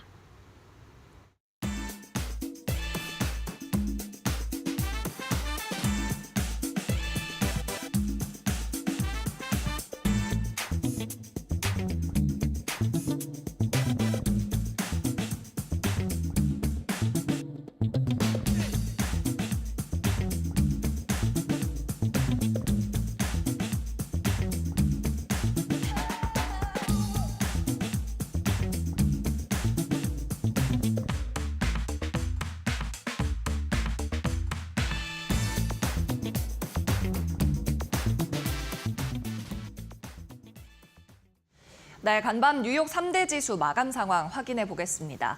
관세 축소 기대감으로 인해서 3대 지수 일제히 급등이 나왔고요. 특히 다우 지수가 600포인트 가까이 상승하는 모습이었어요. 다우가 1.4% 상승했고 M7 기술주도 일제히 급등하면서 나스닥 지수도 2% 넘게 끌어올렸습니다. S&P는 5,767선에서 마감했고요. 1.76%의 상승세가 나왔습니다. 특히 테슬라가 12% 급등하면서 자동차주 일제히 오른 형국이었는데요. 여기에는 트럼프 대통령의 발언이 작용했습니다. 도널드 트럼프 미국 대통령 전날에는 유연성이 중요하다, 유연성은 중요한 단어다라는 발언을 하면서 증시에 기대감 불어넣어줬는데 오늘은 또 관세 관련해서 조금 더 확실한 암시를 줬습니다. 많은 국가에 예외를 줄 수 있다고 이야기를 한 거고 또 품목과 관련해서는 제약과 자동차에 관해서 여전히 가까운 미래에 관세를 부과할 거다, 적용할 거다라고 이야기를 했습니다. 적용하겠다는 이야기지만 어쨌든 이번 1차 관세, 그러니까 4월 2일에 발효될 관세 부과에서는 빼주겠다는 이야기죠. 이로 인해서 시장에서는 위험자산 선호 심리가 살아났고요. 주식 가격은 급등하고 채권 가격은 떨어지는 모습 보였습니다. 여기에 더해서 시장에서는 예상보다 광범위하지 않고 더 타깃 집중적일 것이라는 분석도 나오고 있는데요. 즉 이번 관세 부과가 조금 더 선별적일 거라는 거죠. 특정 산업이나 품목 그리고 국가에 관해서 좀 타이트하게 집중이 되고 또 일부 품목들은 이 관세 리스크를 회피할 수도 있겠다는 반응이 나오면서 주가 상승 그리고 매수세를 촉발했습니다. 여기에 더해서 우리나라 기업도 굉장히 큰 이슈가 있었는데 현대자동차 그룹이 미국의 신규 투자를 약속했습니다. 정의선 회장이 백악관에 직접 방문해서 도널드 트럼프 미국 대통령과 이 같은 내용을 발표했는데요. 영상으로 먼저 보고 오시죠. Of Hyundai Motor Group, Jung E-sun. Thank you very much. What a great honor. Today we're delighted to report that Hyundai is announcing a major $5.8 billion investment in American manufacturing. In particular, Hyundai will be building a brand new steel plant in Louisiana, which will produce more than 2.7 million metric tons of steel a year, creating more than 1,400 jobs for American steelworkers. And then there'll be major expansion after that. This will be Hyundai's first ever steel mill in the United States, one of the largest companies in the world, by the way. Hyundai will be producing steel in America and making its cars in America. And as a result, they'll not have to pay any tariffs. You know, there are no tariffs if you Today, I'm pleased to announce an additional $21 billion in a new investment over the next 4 years, our largest U.S. invest ever. A key part of this commitment is our $6 billion investment to strengthen the U.S. supply chain from steel and parts to automobiles. 네, 이렇게 오늘 국내장에서도 큰 호재가 될 수 있는 이슈가 하나 나온 건데요. 현대차, 다시 한번 정리해보면 210억 달러 규모로 미국에 투자를 하는데 이 가운데 50억 달러는 루이지애나의 제철소를 건립하는 데 사용한다는 이야기입니다. 즉 이렇게 철강과 자동차까지 관세 위협에서 벗어나게 된 거죠. 오늘 현대차 주가에도 추가적으로 영향 줄 수 있을지 꼭 확인을 해보겠고요. 이렇게 루이지애나 제철소에서 철강을 만들어서 이것을 현대차 는 또 이미 애리조나 등의 자동차 공장을 가지고 있잖아요. 그쪽으로 보내서 자동차 공급, 부품 제조에도 기여를 하겠다는 겁니다. 즉 철강과 자동차까지 모두 미국에서 제조할 수 있는 환경을 만들겠다는 것이고 여기에 따라 트럼프는 당연히 반겼습니다.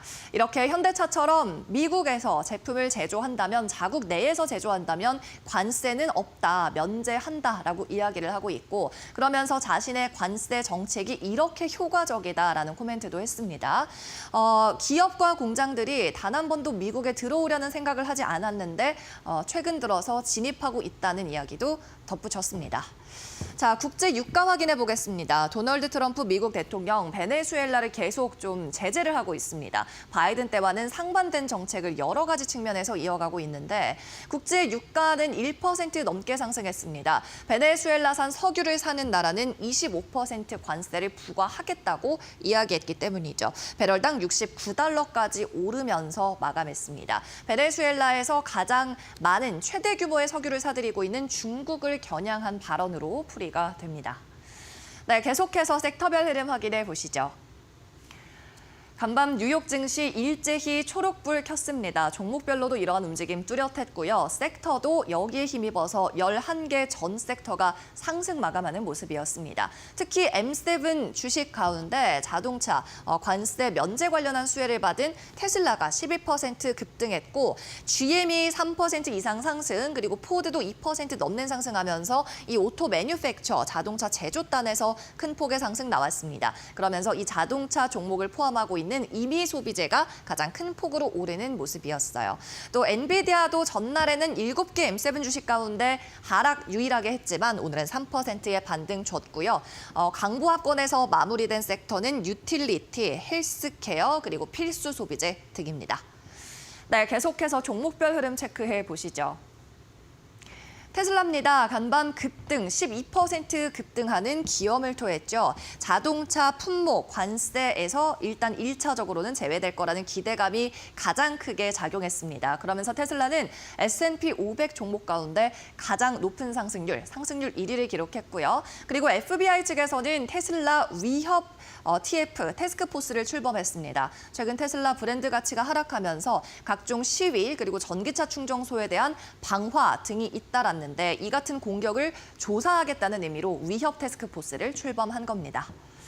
아마존도 마찬가지 상승했어요. 이날 4% 급등하면서 200일선을 갭상승으로 뛰어넘는 모습을 보였습니다. 여기에 대해서 한 기술적 분석가 KT 스탁튼이 단기적으로 상승 모멘텀이 있다고 이야기했고 목표 주가 단기적으로 218달러라고 이야기했습니다. 다음 엔비디아입니다. 3% 마찬가지 상승 나왔고요. 멜리어스에서 코멘트 내놨네요. 디펜시브하다, 방어적인 종목이다라고 평가했고요. 연말까지 하이퍼스케일러 관련해서 주문을 뚜렷하게 확보하고 있기 때문에 올해도 엔비디아는 승기를 잡을 거다라는 분석이었습니다. 네, 계속해서 빅테크 외 주식도 살펴보시죠.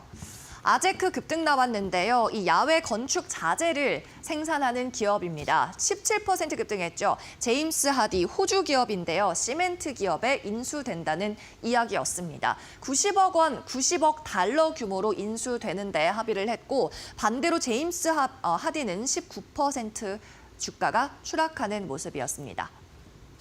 다음으로 비자 체크해보죠. 2% 넘는 급등인데요. 코인베이스 측에서 이렇게 말했습니다. 월드 네트워크와 비자가 협의를 하고 있다. 코인 지갑 관련해서 협의를 하고 있다는 건데 월드 네트워크는 이 오픈 AI의 CEO인 샘 올츠만이 운영하고 있는 회사입니다. 코인 관련 회사인데요. 이 두 회사는 스테이블 코인 관련해서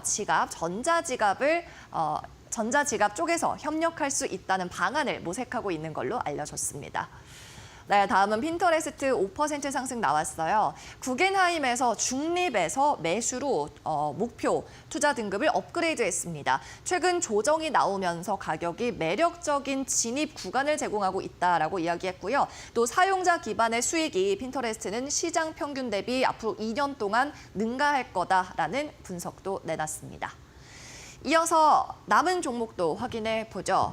오늘 철강주들도 일찍이 좋았습니다. 관세 이슈 때문이었는데 UBS에서 이 스틸 다이내믹스뿐 아니라 또 다른 철강 기업인 누코에 대해서 투자 의견 상향 조정했습니다. 기존 중립에서 매수로 업그레이드 했는데요. 이 같은 철강 관련 주식들이 트럼프 행정부의 관세 보호 정책의 수혜를 받으면서 주가가 상승하고 있다고 분석했습니다.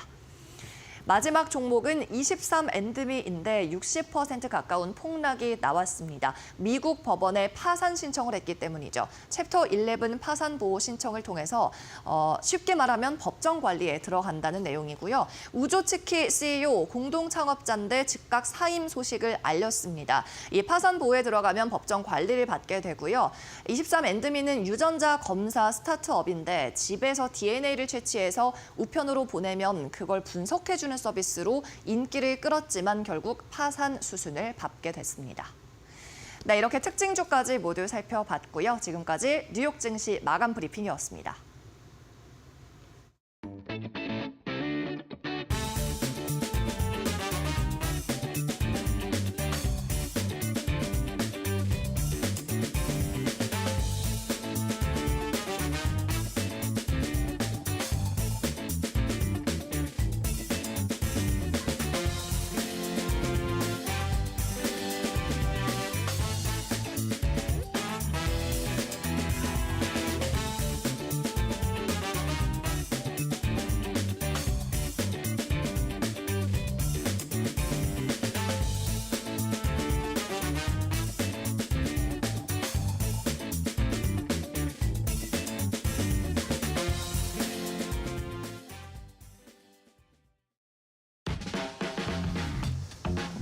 네, 시청자 여러분, 편안하게 잘 쉬셨습니까? 봄은 왔는데, 이 공기가 확실히 확실히 봄 같은 것 같습니다. 이제 미세먼지도 많고요. 어쨌든 이 호흡기 관리도 좀 신경 쓰셔야 될 것 같습니다. 자, 오늘 이데일리 신문에 나온 내용들 한번 살펴보죠. 오늘 첫 번째 기사로 가져온 거는요, 이데일리 온라인에 나와 있는 기사입니다. 환율 얘기를 오늘은 좀 시작을 먼저 해야 될 것 같아서 어제 환율이 1,470원 근처까지 도착을 했습니다. 1,467원.7원에 마감이 돼서 5원이나 올랐는데 달러 인덱스 계속 하향 안정세라고 그럴까요? 107, 8, 109 정도 가던 게 지금 103선대까지 좀 내려왔죠. 그렇게 떨어졌는데 그리고 이제 다른 이를테면 이제 유로화라든가 엔화라든가 심지어는 위안화 다 이렇게 그만큼 이제 가치가 상승을 했는데 원달러 이 환율만 올라간, 즉 원화 가치만 자꾸 이렇게 하락하는 상황이 이어지고 있습니다. 결론은 표를 먼저 보시죠. 얼마나 좀 환율이 올랐는지. 이게 나오나요? 예. 이게 석 달 1년 전이라고 해야 되겠군요. 이게 한 달 전입니다. 2월 24일 환율이 1,430원대죠. 저때 분위기가 지금도 기억이 나는데 이제 1,400원대 초반까지 내려가겠구나. 그럼 외국인들 순매수가 이제 본격화되고 등등등 이런 얘기 많이 할 때였습니다. 근데 그 이후로 환율이 계속 올라가고 있죠. 그래서 결국 어제 1,470원 근처까지 올라가서 40원 가까이 이제 한 달 새 오른 셈이 됐습니다. 이렇게 환율이 오르고 있는 이유는 여러분들께서 잘 아시는 것처럼 결국은 정책 불확실성이죠. 특히 어제 환율이 급등했던 이유는 한덕수 국무총리에 대한 헌재의 이 탄핵 이 판결이 나왔는데 이제 기각이 됐죠. 근데 그 내용을 보면 이제 기각을 한 재판관 8명 중에 5명이나 됐습니다. 그러니까 전체적으로 분위기는 압도적으로 기각 쪽이었다라는 얘기죠. 각하도 2명이었고 인용은 1명밖에 안 됐으니까. 근데 이제 요게 윤석열 대통령에 대한 탄핵 결과 발표 시점이 좀 정해지지 않은 상황에서 어떻게 보면 가장 큰 어떤 이벤트였던 이 한덕수 총리에 대한 탄핵 결과가 이렇게 결과가 나오다 보니까 이 기각과 관련된 대통령 탄핵과 관련된 내용이 좀 기각적으로 무게가 가는 게 아니라 이런 식의 분위기들이 형성이 됐던 모양입니다. 그래서 어제 환율이 이렇게 급등을 했던 거죠. 그러니까 뭐 따지고 보면은 윤 대통령에 대한 탄핵안이 기각이 됐을 경우에는 환율이 또 춤을 출 가능성이 높다 이렇게 거꾸로 얘기하면 얘기가 될 수도 있겠습니다. 어쨌든 이런 환율이 좀 급등을 하면서 어제 외국인들 수급도 조금 평소보다 코스피도 순매수를 하긴 했는데 순매수 규모가 확 줄었죠. 그냥 명목상 순매수 정도로 60억 정도밖에 순매수가 안 되는 그런 상황이 좀 발생을 했습니다. 어쨌든 아직도 윤 대통령에 대한 탄핵 발표 시점은 안 나왔습니다. 현재에서. 그래서 이게 확정이 되기 전까지는 결국은 환율 이 원달러 환율 상승세는 불가피하지 않겠냐 이렇게 봐집니다. 오늘 두 번째는 산업면 기사 중에서 좀 눈여겨볼 만한 기사가 이 얘기입니다. 러시아 하늘길 뚫리나 항공업계 우회 비용 감소 기대감. 압축적으로 좀 말씀을 드리면 2022년 2월에 러시아가 우크라이나를 침공하고 나서 러시아 항공기를 쓸 수가 없게 됐습니다. 러시아 항공기는 우리가 유럽을 가거나 미국을 갈 때, 미국 동부 쪽을 갈 때 이 라인을 이용을 하게 되는데요. 이 라인을 이용을 하질 못하다 보니까 이를테면 유럽 같은 경우는 1시간 반에서 2시간, 미국 동부 같은 경우는 1시간 40분이 비행기가 시간이 더 걸립니다. 비행기를 더 오래, 항공 시간이 더 오래 걸린다는 얘기는 그만큼 기름을 더 쓴다는 얘기가 좀 되는 거죠. 그리고 아무래도 여러 가지로 뭐 감가상각도 더 들어갈 거고, 뭐 부품도 뭐 아무래도 더 소모되는 것도 많아지고 등등등 뭐 이렇게 됩니다. 이건 다 고스란히 항공사의 비용으로 들어갈 수밖에 없습니다. 그러다 보니까 지난 3년간이죠. 2020년 이제 2월부터 3년 넘었네요, 이제. 항공사들 같은 경우는 상당히 좀 어려운 시간을 좀 겪어온 게 사실인데요. 만약에 우크라이나 전쟁이 종전이 되고 휴전이 돼서 러시아 항공길이 열린다고 그러면 이제 고스란히 이제 다시 2022년 초로 올라가게 되는 거죠. 대표적으로 대한항공 주가를 하나 가져왔는데 한번 보겠습니다. 대한항공 주가가요, 3년 전에 화면에서 보시는 것처럼 32,500원 정도를 기록했습니다. 2022년 4월에 전쟁 직후죠. 그러고 나서 이제 우크라이나 항공길 막히고 나서 주가 계속 밀려 내려가다가 작년에 19만 원대까지, 19,000원대까지 떨어졌다가 지금 조금 반등을 했는데 22,000원입니다. 대한항공이 아시아나항공 통합이라고 하는 상당히 큰 난제를 잘 해결하고 났는데도 주가가 반등하지 못하는 이유는 여러 가지 이유가 있겠습니다. 그 중에 하나는 바로 이 부분, 그러니까 비용 문제가 계속해서 압박을 하고 있었던 부분이라고 볼 수가 있겠는데요. 지금 러시아 우크라이나 전쟁 협상과 관련해서 이거를 좀 전담하고 있는 게 미국의 중동 특사인데 이 양반 얘기는 실무 협상이 실적으로 진전이 되고 있다 이런 얘기를 하고 있어서 아직 뭐 가시화된 건 아닙니다만 눈에 띄게 뭐 발표가 되는 건 아닙니다만 물밑에서는 좀 상당히 활발하게 진행이 좀 되고 있다 이렇게 좀 봐야 될 것 같습니다.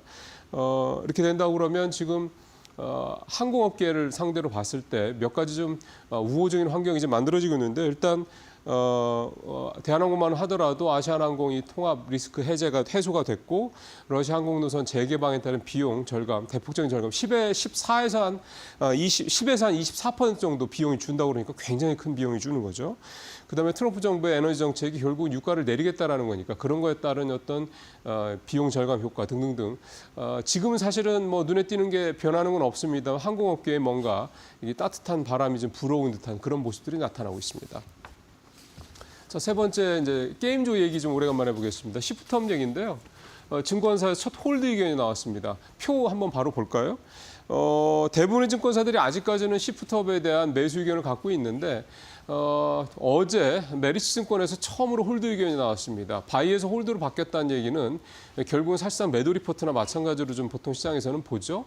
오른쪽으로 보시면 시프트업이 이제 작년 7월에 주가 상장 직후에 주가하고 지금 현재 주가 한 30% 정도 주가가 떨어진 건데 전체적으로 중국에 대한 기대감들이 있었던 부분들이 일단 2분기에 본격적으로 반영이 될 것이다라는 시각을 갖고 있는데 대부분의 증권사들은 바이를 예전에 투자기를 갖고 있는 반면에 메리츠증권은 오히려 그게 세론의 시작이 될 수도 있다 이렇게 얘기를 좀 하고 있습니다. 그러니까 중국에서 작년 10월에 파노도 발급받았고 그래서 올 5월에 시프트업의 대표 작품이죠. 게임이죠. 이 승리의 여신 니케 이게 이제 중국에서 출시가 될 예정인데 이게 이미 다 시장에 반영이 돼 있지 않느냐라는 얘기를 좀 메리츠증권에서는 하고 있는 겁니다. 그러니까 어떻게 보면 이제 중국에 대한 한한여 해제라든가 이런 부분에 대한 기대감을 너무 크게 가질 필요가 없다라는 경계의 목소리를 내는 부분도 담겨 있다고 볼 수가 있겠습니다.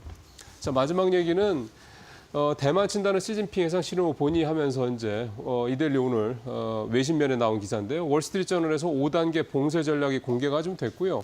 제가 좀 정리를 해서 말씀을 드리면 1단계는 이제 대거 항공 장비를 투입을 해서 대만의 군사시설, 항만, 항구 이런 것들, 그다음에 에너지 인프라들을 공습을 해서 대만을 이제 외부 세계가 차단하는 게 1단계고요.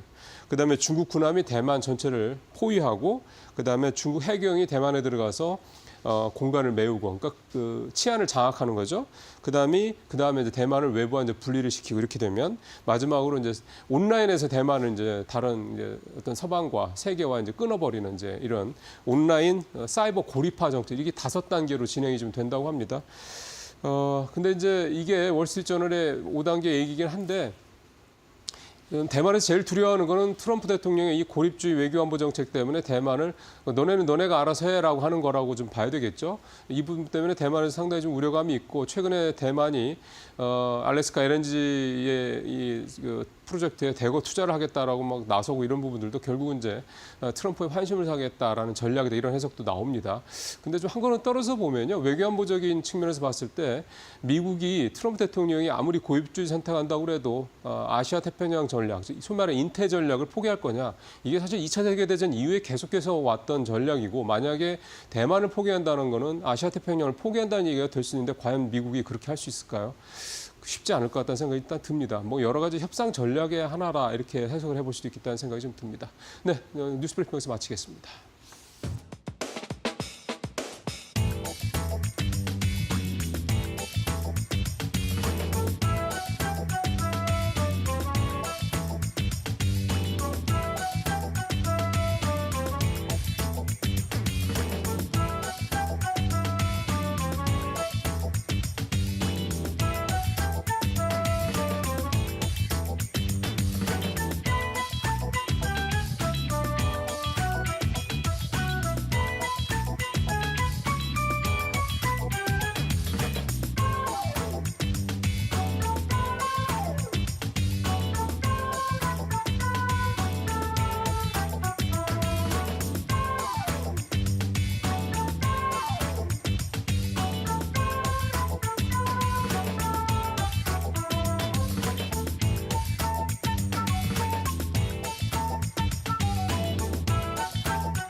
네, 화요일 마켓 비하인드 이영훈 IM증권 이사님과 얘기 나누고 있습니다. 어서 오십시오. 네, 안녕하십니까.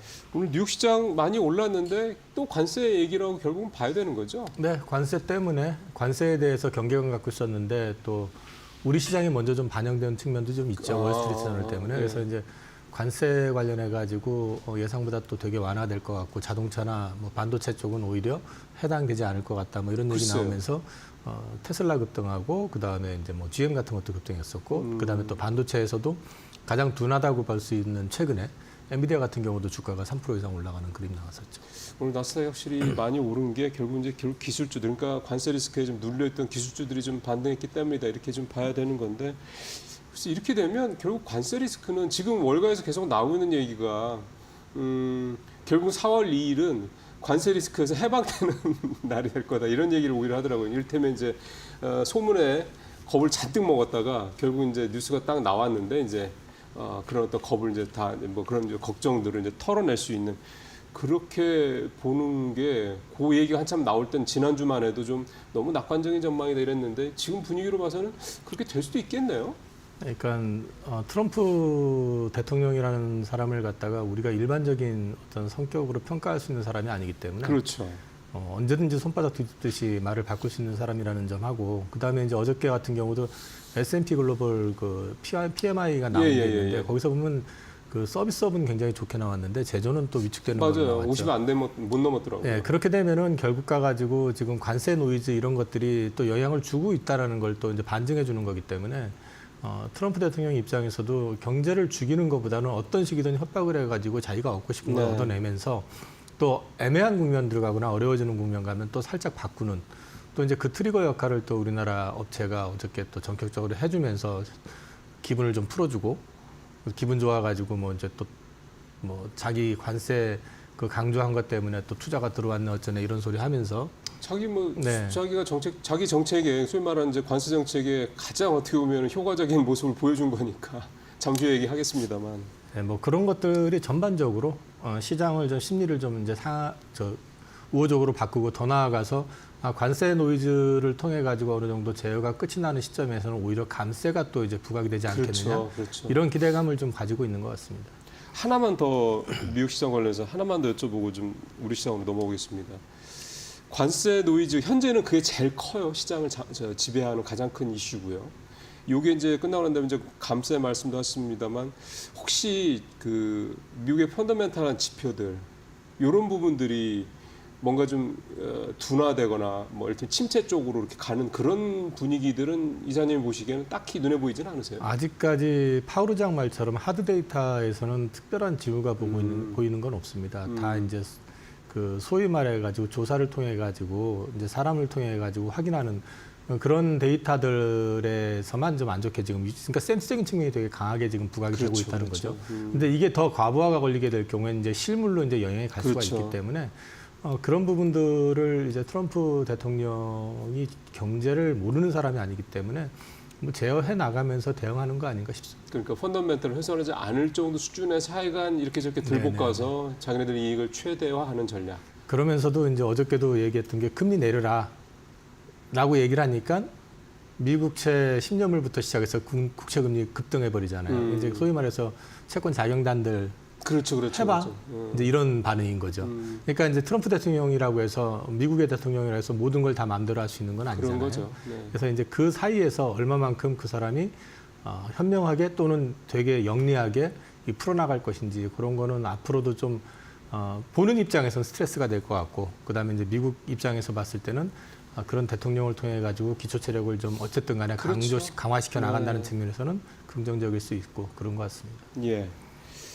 사실은 오늘 그 이사님이 지난주에 나오셨을 때도 이제 현대차 얘기를 하셨어요. 지난주 그 전에도 그랬고, 그러니까 현대차에 대한 얘기를 하신 지가 좀 꽤 됐는데 마침 이제 오늘 새벽에 여러분들께서도 아마 아침에 뉴스 보신 분들은 이제 깜짝 놀라셨겠지만 현대차가 210억 달러 미국에 투자를 한다라는 내용이 이제 발표가 됐습니다. 옆에서 좀 전에 말씀하신 대로 트럼프 대통령이 아주 흐뭇한 표정으로 정의선 회장의 이 브리핑 내용을 옆에서 보면서 그냥 현대차 관세 안 해도 될 거야 뭐 이런 식의 얘기까지 나왔다고 하고 그러니까 참 현대차는 되게 어떻게 보면은 트럼프 대통령이 원하는 모습을 그대로 보여주고 있는데 좀 화끈하다고 봐야 될까요? 210억 달러 내용도 보니까 차 생산, 뭐 부품 및 철강, 물류, 그러니까 이를테면 소위 말하는 이제 차와 관련된 인프라 구축, 그 다음에 미래까지 다 들어가 있더라고요.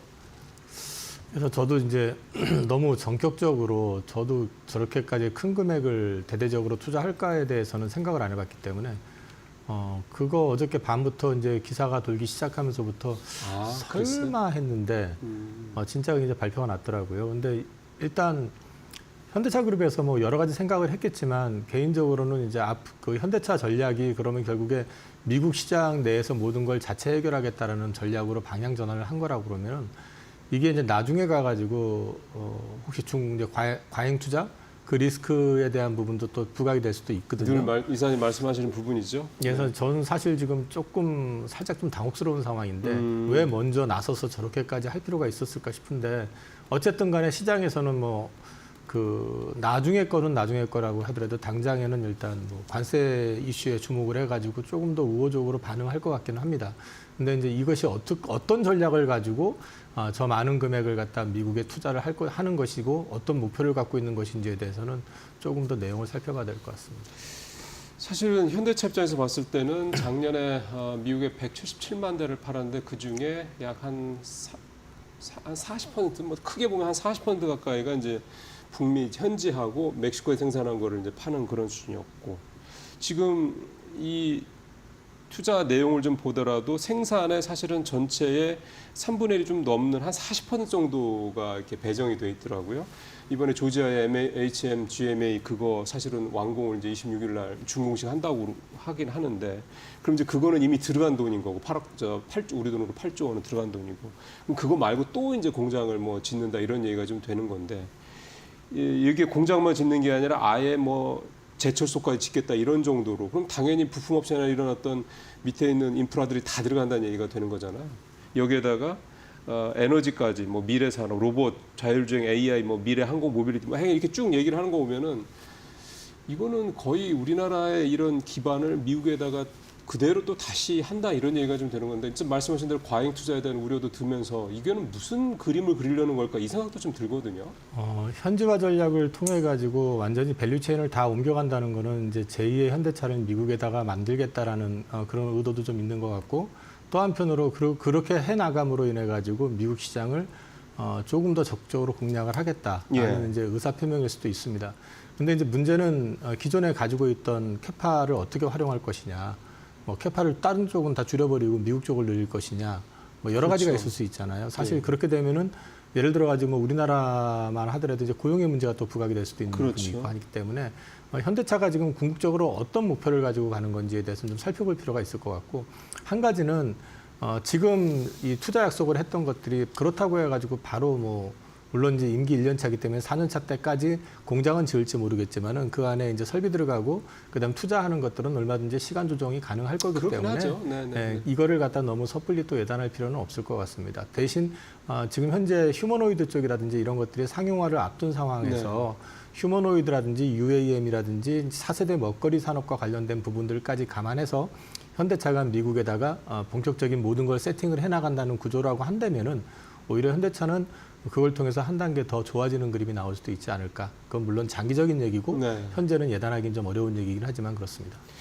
이게 지금 로봇이나 자율주행, 로봇 같은 경우는 보스턴 다이내믹스를 갖고 있고 자율주행은 자체적으로 하긴 하는데 사실 우리나라에서 자율주행을 뭔가 예를 들어 중국이나 이런 데처럼 이렇게 적극적으로 하기에는 여러 가지 좀 규제들도 좀 많고 미국은 그래도 좀 자율주행 쪽은 우리보다 좀 규제가 좀 덜한 거니까 AI도 좀 그렇고 그러니까 전체적으로 미래 산업이나 에너지 쪽에 대한 투자 비중이 차 생산 다음으로 많은 걸 보면 국내에서 조금 뭔가 해보고 싶은데 여러 가지 때문에 좀 걸리는 부분들을 아예 우리보다는 여건이 남 미국에서 하겠다 이런 생각도 좀 보여서요. 아마도 상용화가 된다 그러면 우리보다는 미국에서 먼저 될 거기 때문에 거죠. 그런 부분들에 대한 투자가 감안돼 있지 않을까. 그 투자 금액이 만약에 철강하고 자동차에 집중이 된 거라고 그러면 사실은 이제 과잉 투자에 대한 우려를 안 할 수가 없는데. 그러니까요. 그게 이제 미래 산업과 관련돼 가지고 투자가 들어가는 거라고 하면은 우리가 지금 어쨌든 현대차가 보스턴 다이내믹스를 인수했기 때문에 그나마 글로벌 휴머노이드 시장에서 대한민국이라는 이름을 갖다가 그래도 살짝이라도 얹어놓을 수가 있는 거잖아요.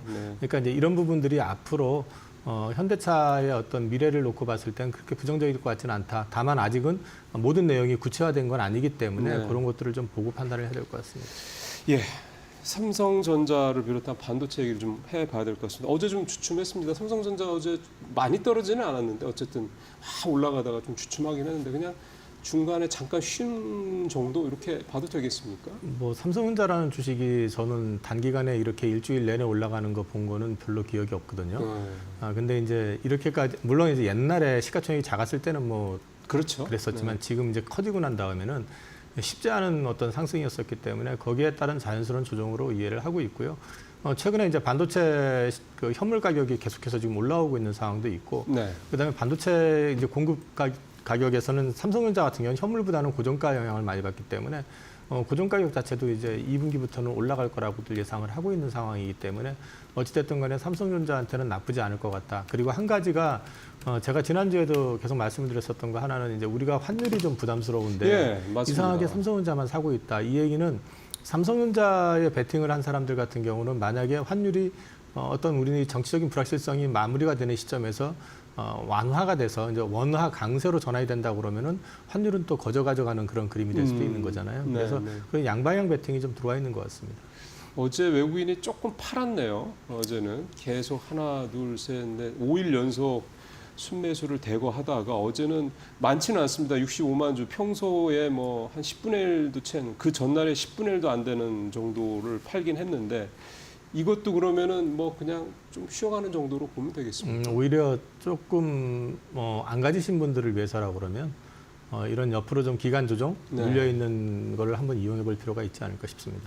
그러면 반도체 관련돼서 전체적으로 좀 분위기가 업황 자체가 좀씩 회복되는 거 이 분위기는 지금 뭐 특별히 변화는 이렇게 우리가 볼 필요는 없다. 바뀌거나 이렇게 생각할 필요는 없다 이거. 이렇게 특별히 보면 바뀔 것 같지는 않고요. 이관신 정책 역시 계속 이어지고 네. 있는 데다가 중국의 어떤 소비 부양 쪽은 계속 진행될 가능성이 높다고 봤을 때는 그러니까 레거시 쪽에서 네. 회복세는 분명히 나올 것 같고 그 다음에 이제 지금 이게 이제 단순히 기사화만 됐지만은 어쨌든 그게 또 작년처럼 가십성이 되지 않길 바라지만은 HBM 관련해 가지고는 어쨌든 간에 조금씩은 우호적인 얘기들이 나오곤 있으니까 글쎄요. 네. 그런 것까지 같이 맞물려 준다고 하면은 삼성전자가 최근에 지금 한 며칠 동안 매수한 걸 보니까 어제 하루 팔았지만은 3천만 주가 넘게 샀더라고요.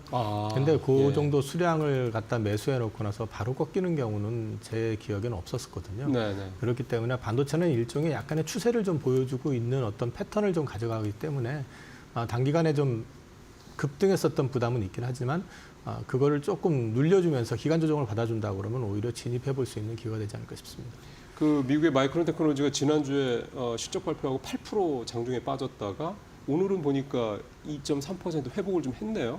그 마이크론 테크놀로지가 이제 앞서서 실적을 발표하다 보니까 뭐 풍향계니 뭐 이런 식으로 흔히 얘기를 하는데 마이크론 테크놀로지 실적 관련해서는 뭔가 지금 생각하시는 어떤 그런 전체적인 업황의 방향성하고 마이크론의 지난번 실적이랑 크게 뭐 갭은 없습니까? 마이크론 테크놀로지 실적을 보면서 느낄 수 있는 건 삼성은 별로 좋지 않겠구나.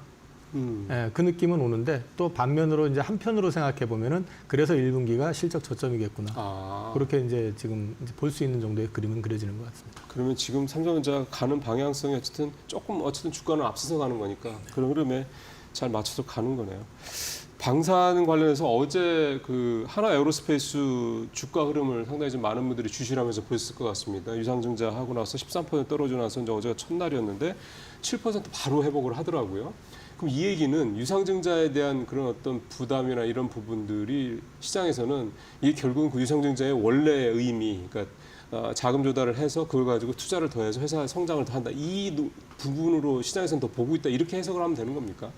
이제 두 가지로 갈리더라고요. 기관 쪽은 매도가 집중되어 있고 외국인들은 사고 있고. 네. 근데 이제 해석을 하기 나름이긴 한데 일단 저는 이제 그 방식 자체가 별로 마음에 들지 않는다라는 그렇죠. 거고 그 방식 자체라고 하는 건 결국 1조 3천억이라는 돈을 갖다가 한화 에너지에다가 결국 몰아준 셈이 돼버렸고 그건 누가 봐도 좀 오해를 살 만한 그런 행동이 아니었느냐. 그래놓고 나서 바로 또 증자를 한다는 건 더 이상하다는 거겠죠. 근데 이제 시장에서 또 반응하기에는 사고 싶었는데 너무 많이 올랐고 단기간에 급등했었던 거에 대해 부담을 느꼈던 사람들, 특히 외국인들 같은 경우는 방산업에 대해서 여전히 긍정적으로 보고 있고 또 한 가지는 이 K9 자주포 같은 경우는 글로벌 시장의 65%를 점유하고 있는 글로벌 거의 탑티어급의 그렇죠. 제품이기 때문에 거기에 대한 수요, 계약 가능성 이런 것들이 여전히 줄 서 있다라는 걸 놓고 봤을 때 그걸 기회라고 생각을 하는 것 같아요. 그래서 이게 이제 딜레마는 센티상으로는 굉장히 별로 좋지 않은 내용인데 펀더멘탈 상에서 크게 훼손되는 내용은 아니라고 생각을 하는 것 같습니다. 그러면은 어제 이 상황 보시고 이거 어떻게 해야 되나 하셨던 분들 입장에서 봤을 때는 지금 상황이 지난번에 어쨌든 방산에 대해서 이사님께서 유럽이나 이런 쪽의 내용들, 그다음에 예를 들어서 이제 그 현대 로템의 폴란드 2차 계약 이런 부분들 봤을 때 아직 명확하게 확인되지 않고 있는 상황에서 나는 조금 한 템포 좀 쉬어가는 거라고 생각한다 이런 말씀을 그런 이제 분위기로 말씀을 하셨기 때문에 그러면 하나 에어로스페이스도 그렇고 현대 로템도 그렇고 현대 로템도 뭐 2차 계약이 뭐 다 됐다는 얘기도 자꾸 이제 나오다 보니까 뭐 이게 기대감들이 또 있으신 것 같아서 방산주 전체적으로는 어떻게 좀 접근하면 좋을까요? 현실적으로 지금 현대로템 계약 관련해 가지고는 좀 폴란드 현지 얘기도 좀 있고 국내에서도 이제 수출입은행에서 보증한도 관련된 얘기도 좀 있었고 네. 그렇기 때문에 좀 구체화되는 거 아니냐는 기대감은 분명히 가져가고 있는데요. 그리고 또 이제 최근에 어저께 나왔던 것 같은데. 유럽 연합 내에서 이제 방산 무기 같은 경우는 되게 이제 공동구매 형식으로 가다 보기 때문에 현지화돼 있지 않으면은 쉽지 않을 거다라는 얘기를 했었는데 그랬죠. 첫 해 올해는 예외적으로 각 개별 국가가 요청을 하게 되면 구매도 할 수 있게끔 허용해주는 쪽으로 방향이 잡힌 것 같더라고요. 그러다 보니까 이제 폴란드에 대한 기대감이 조금 더 올라오고 있는 상황이라고 보여지고요. 네. 그래서 현대로템 같은 경우는 이제 폴란드 진짜 계약이 나온다 그러면 그것도 이제 국가적인 차원도 그렇지만은 이제 그 기업도 마찬가지지만은 관리를 잘해서 이번에는 어찌됐든 간에 수주를 해야겠죠. 수주를 하게 되면은 또 그만큼 또 밸류에 대한 부분은 감안을 해야 될 것 같기 때문에 일단은 이전보다는 좀 가능성은 좀 높아지는 것 같다. 그 정도 말씀드릴 수 있을 것 같습니다. 그러게요. 그럼 일단 방산주에 대한 생각은 일단은 확실하게 모멘텀 있는 회사들 중심으로 좀 접근을 해야 되겠다는 생각이 좀 드는군요. 시간이 이제 한 4, 5분 남아서요. 중국 쪽 얘기를 좀 해봐야 될 것 같습니다. 지난주에 우리 이제 한중 그 외교장관들이 만나서 회담을 했고 거기서 특히 문화와 관련돼서는 복원하는 부분에 대해서 합의를 했다는 얘기가 나오다 보니 한한령 해제에 대한 거는 이제 조금 더 구체화되는 게 아니라는 그런 기대감들이 있는 것 같습니다. 실제로 엔터주들도 좀 오르고요. 이 부분을 좀 이사님께서는 좀 어떻게 요즘에 그 워치를 하고 계신지 궁금하네요. 계속 말씀을 드려왔던 것 같은데요. 그전 같으면 우리나라가 관세를 부과한다든지 중국 입장에서 봤을 때 불쾌한 중국 입장에서 봤을 때 네. 우리가 이제 액션을 보여준다고 했을 때는 굉장히 강하게 반박을 하거나 보복 조치를 취했었던 게 미국 그동안의 관행이었었다고 그러면 최근에 우리나라의 저는 이제 후판 가격 관련해 가지고 우리나라가 후판에 대해서 관세를 매겼음에도 불구하고 중국 쪽에서는 전혀 반응이 없었다. 네. 이런 부분들을 계속 말씀을 드리면서 이거는 우리한테 이전보다는 굉장히 좀 전향적이고 우호적인 어떤 제스처를 취하고 있는 것이고 예. 이거는 트럼프 행정부를 맞아 가지고 그들의 전략상으로 봤을 때 한국까지 적대적으로 돌려서 자기들한테 별로 좋을 게 없다라는 그렇죠. 걸 생각하고 있다라는 거기 때문에 저는 여전히 기대할 수 있다라고 보고 있고요. 근데 이제 이거는 계속 등락이 있을 수밖에 없어요. 왜냐하면 우리 시장 자체가 아직은 외국인들 자금이 이번에도 좀 결국 들어온 건 삼성전자로만 그렇죠. 들어왔잖아요. 네. 근데 이제 이런 부분들이 좀 더 확산돼서 들어올 수 있는 환율 여건이 된다든지 그러면은 다 같이 움직이는 흐름이 되겠지만은 또 특정 섹터로 쏠림이 나오게 될 경우에는 또 뭐 엔터가 됐던 뭐 화장품이 됐던 이런 쪽이 계속해서 이제 상승을 하는 것보다는 등락을 할 가능성이 있기 그러니까 때문에 결국 또 순환매가 그런 것들은 염두에 두셔야 되지만 전체적으로 방향성 자체는 아직까지 우호적인 방향으로 진행이 되는 게 맞는 거 아니냐. 그래서 저는 여전히 긍정적으로 될 거라고 보고 있습니다. 지금 제가 엔터주는 말씀을 드렸는데 우리가 이제 중국 관련주 하면은 이제 음식료도 얘기를 좀 하고 그다음에 여행 관련주들 얘기를 하고 그다음에 항공주들도 보통 얘기를 하고 뭐 이런 식으로 보통 이렇게 전개를 해 나가는데요. 지금 상황에서 봤을 때 엔터주가 일단 눈에 띄게 좀 모습을 보이긴 하는데 다른 업종들 중에서 혹시 이런 중국 관련된 한한령 해제 기대감 등등 이런 관련해서 좀 다른 업종들 혹시 보고 관심 있게 보시는 데가 있으세요?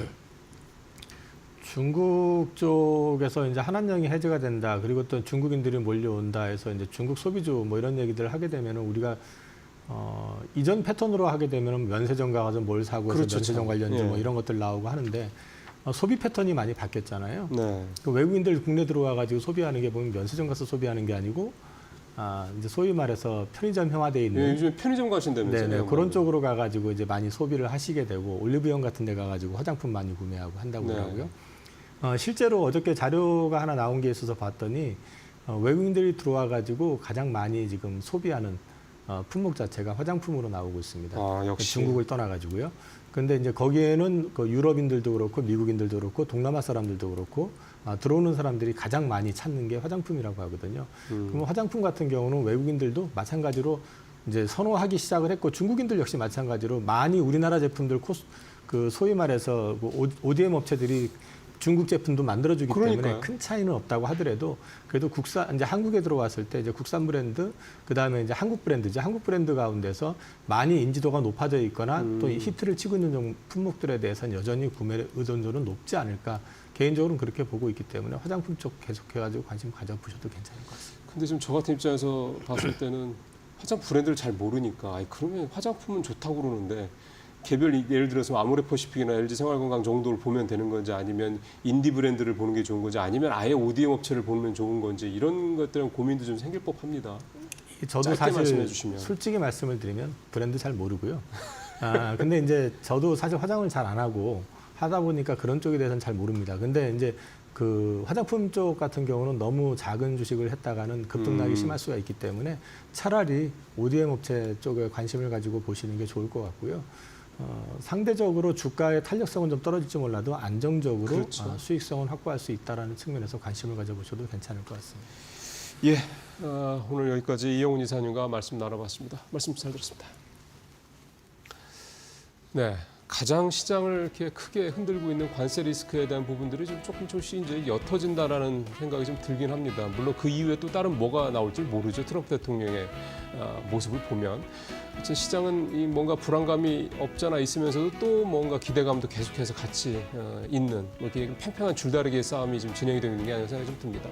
자, 잠시 후 마켓나우 1부에서 또 오늘 투자 전략도 잘 짜보도록 하겠습니다. 잠시 후에 뵙겠습니다.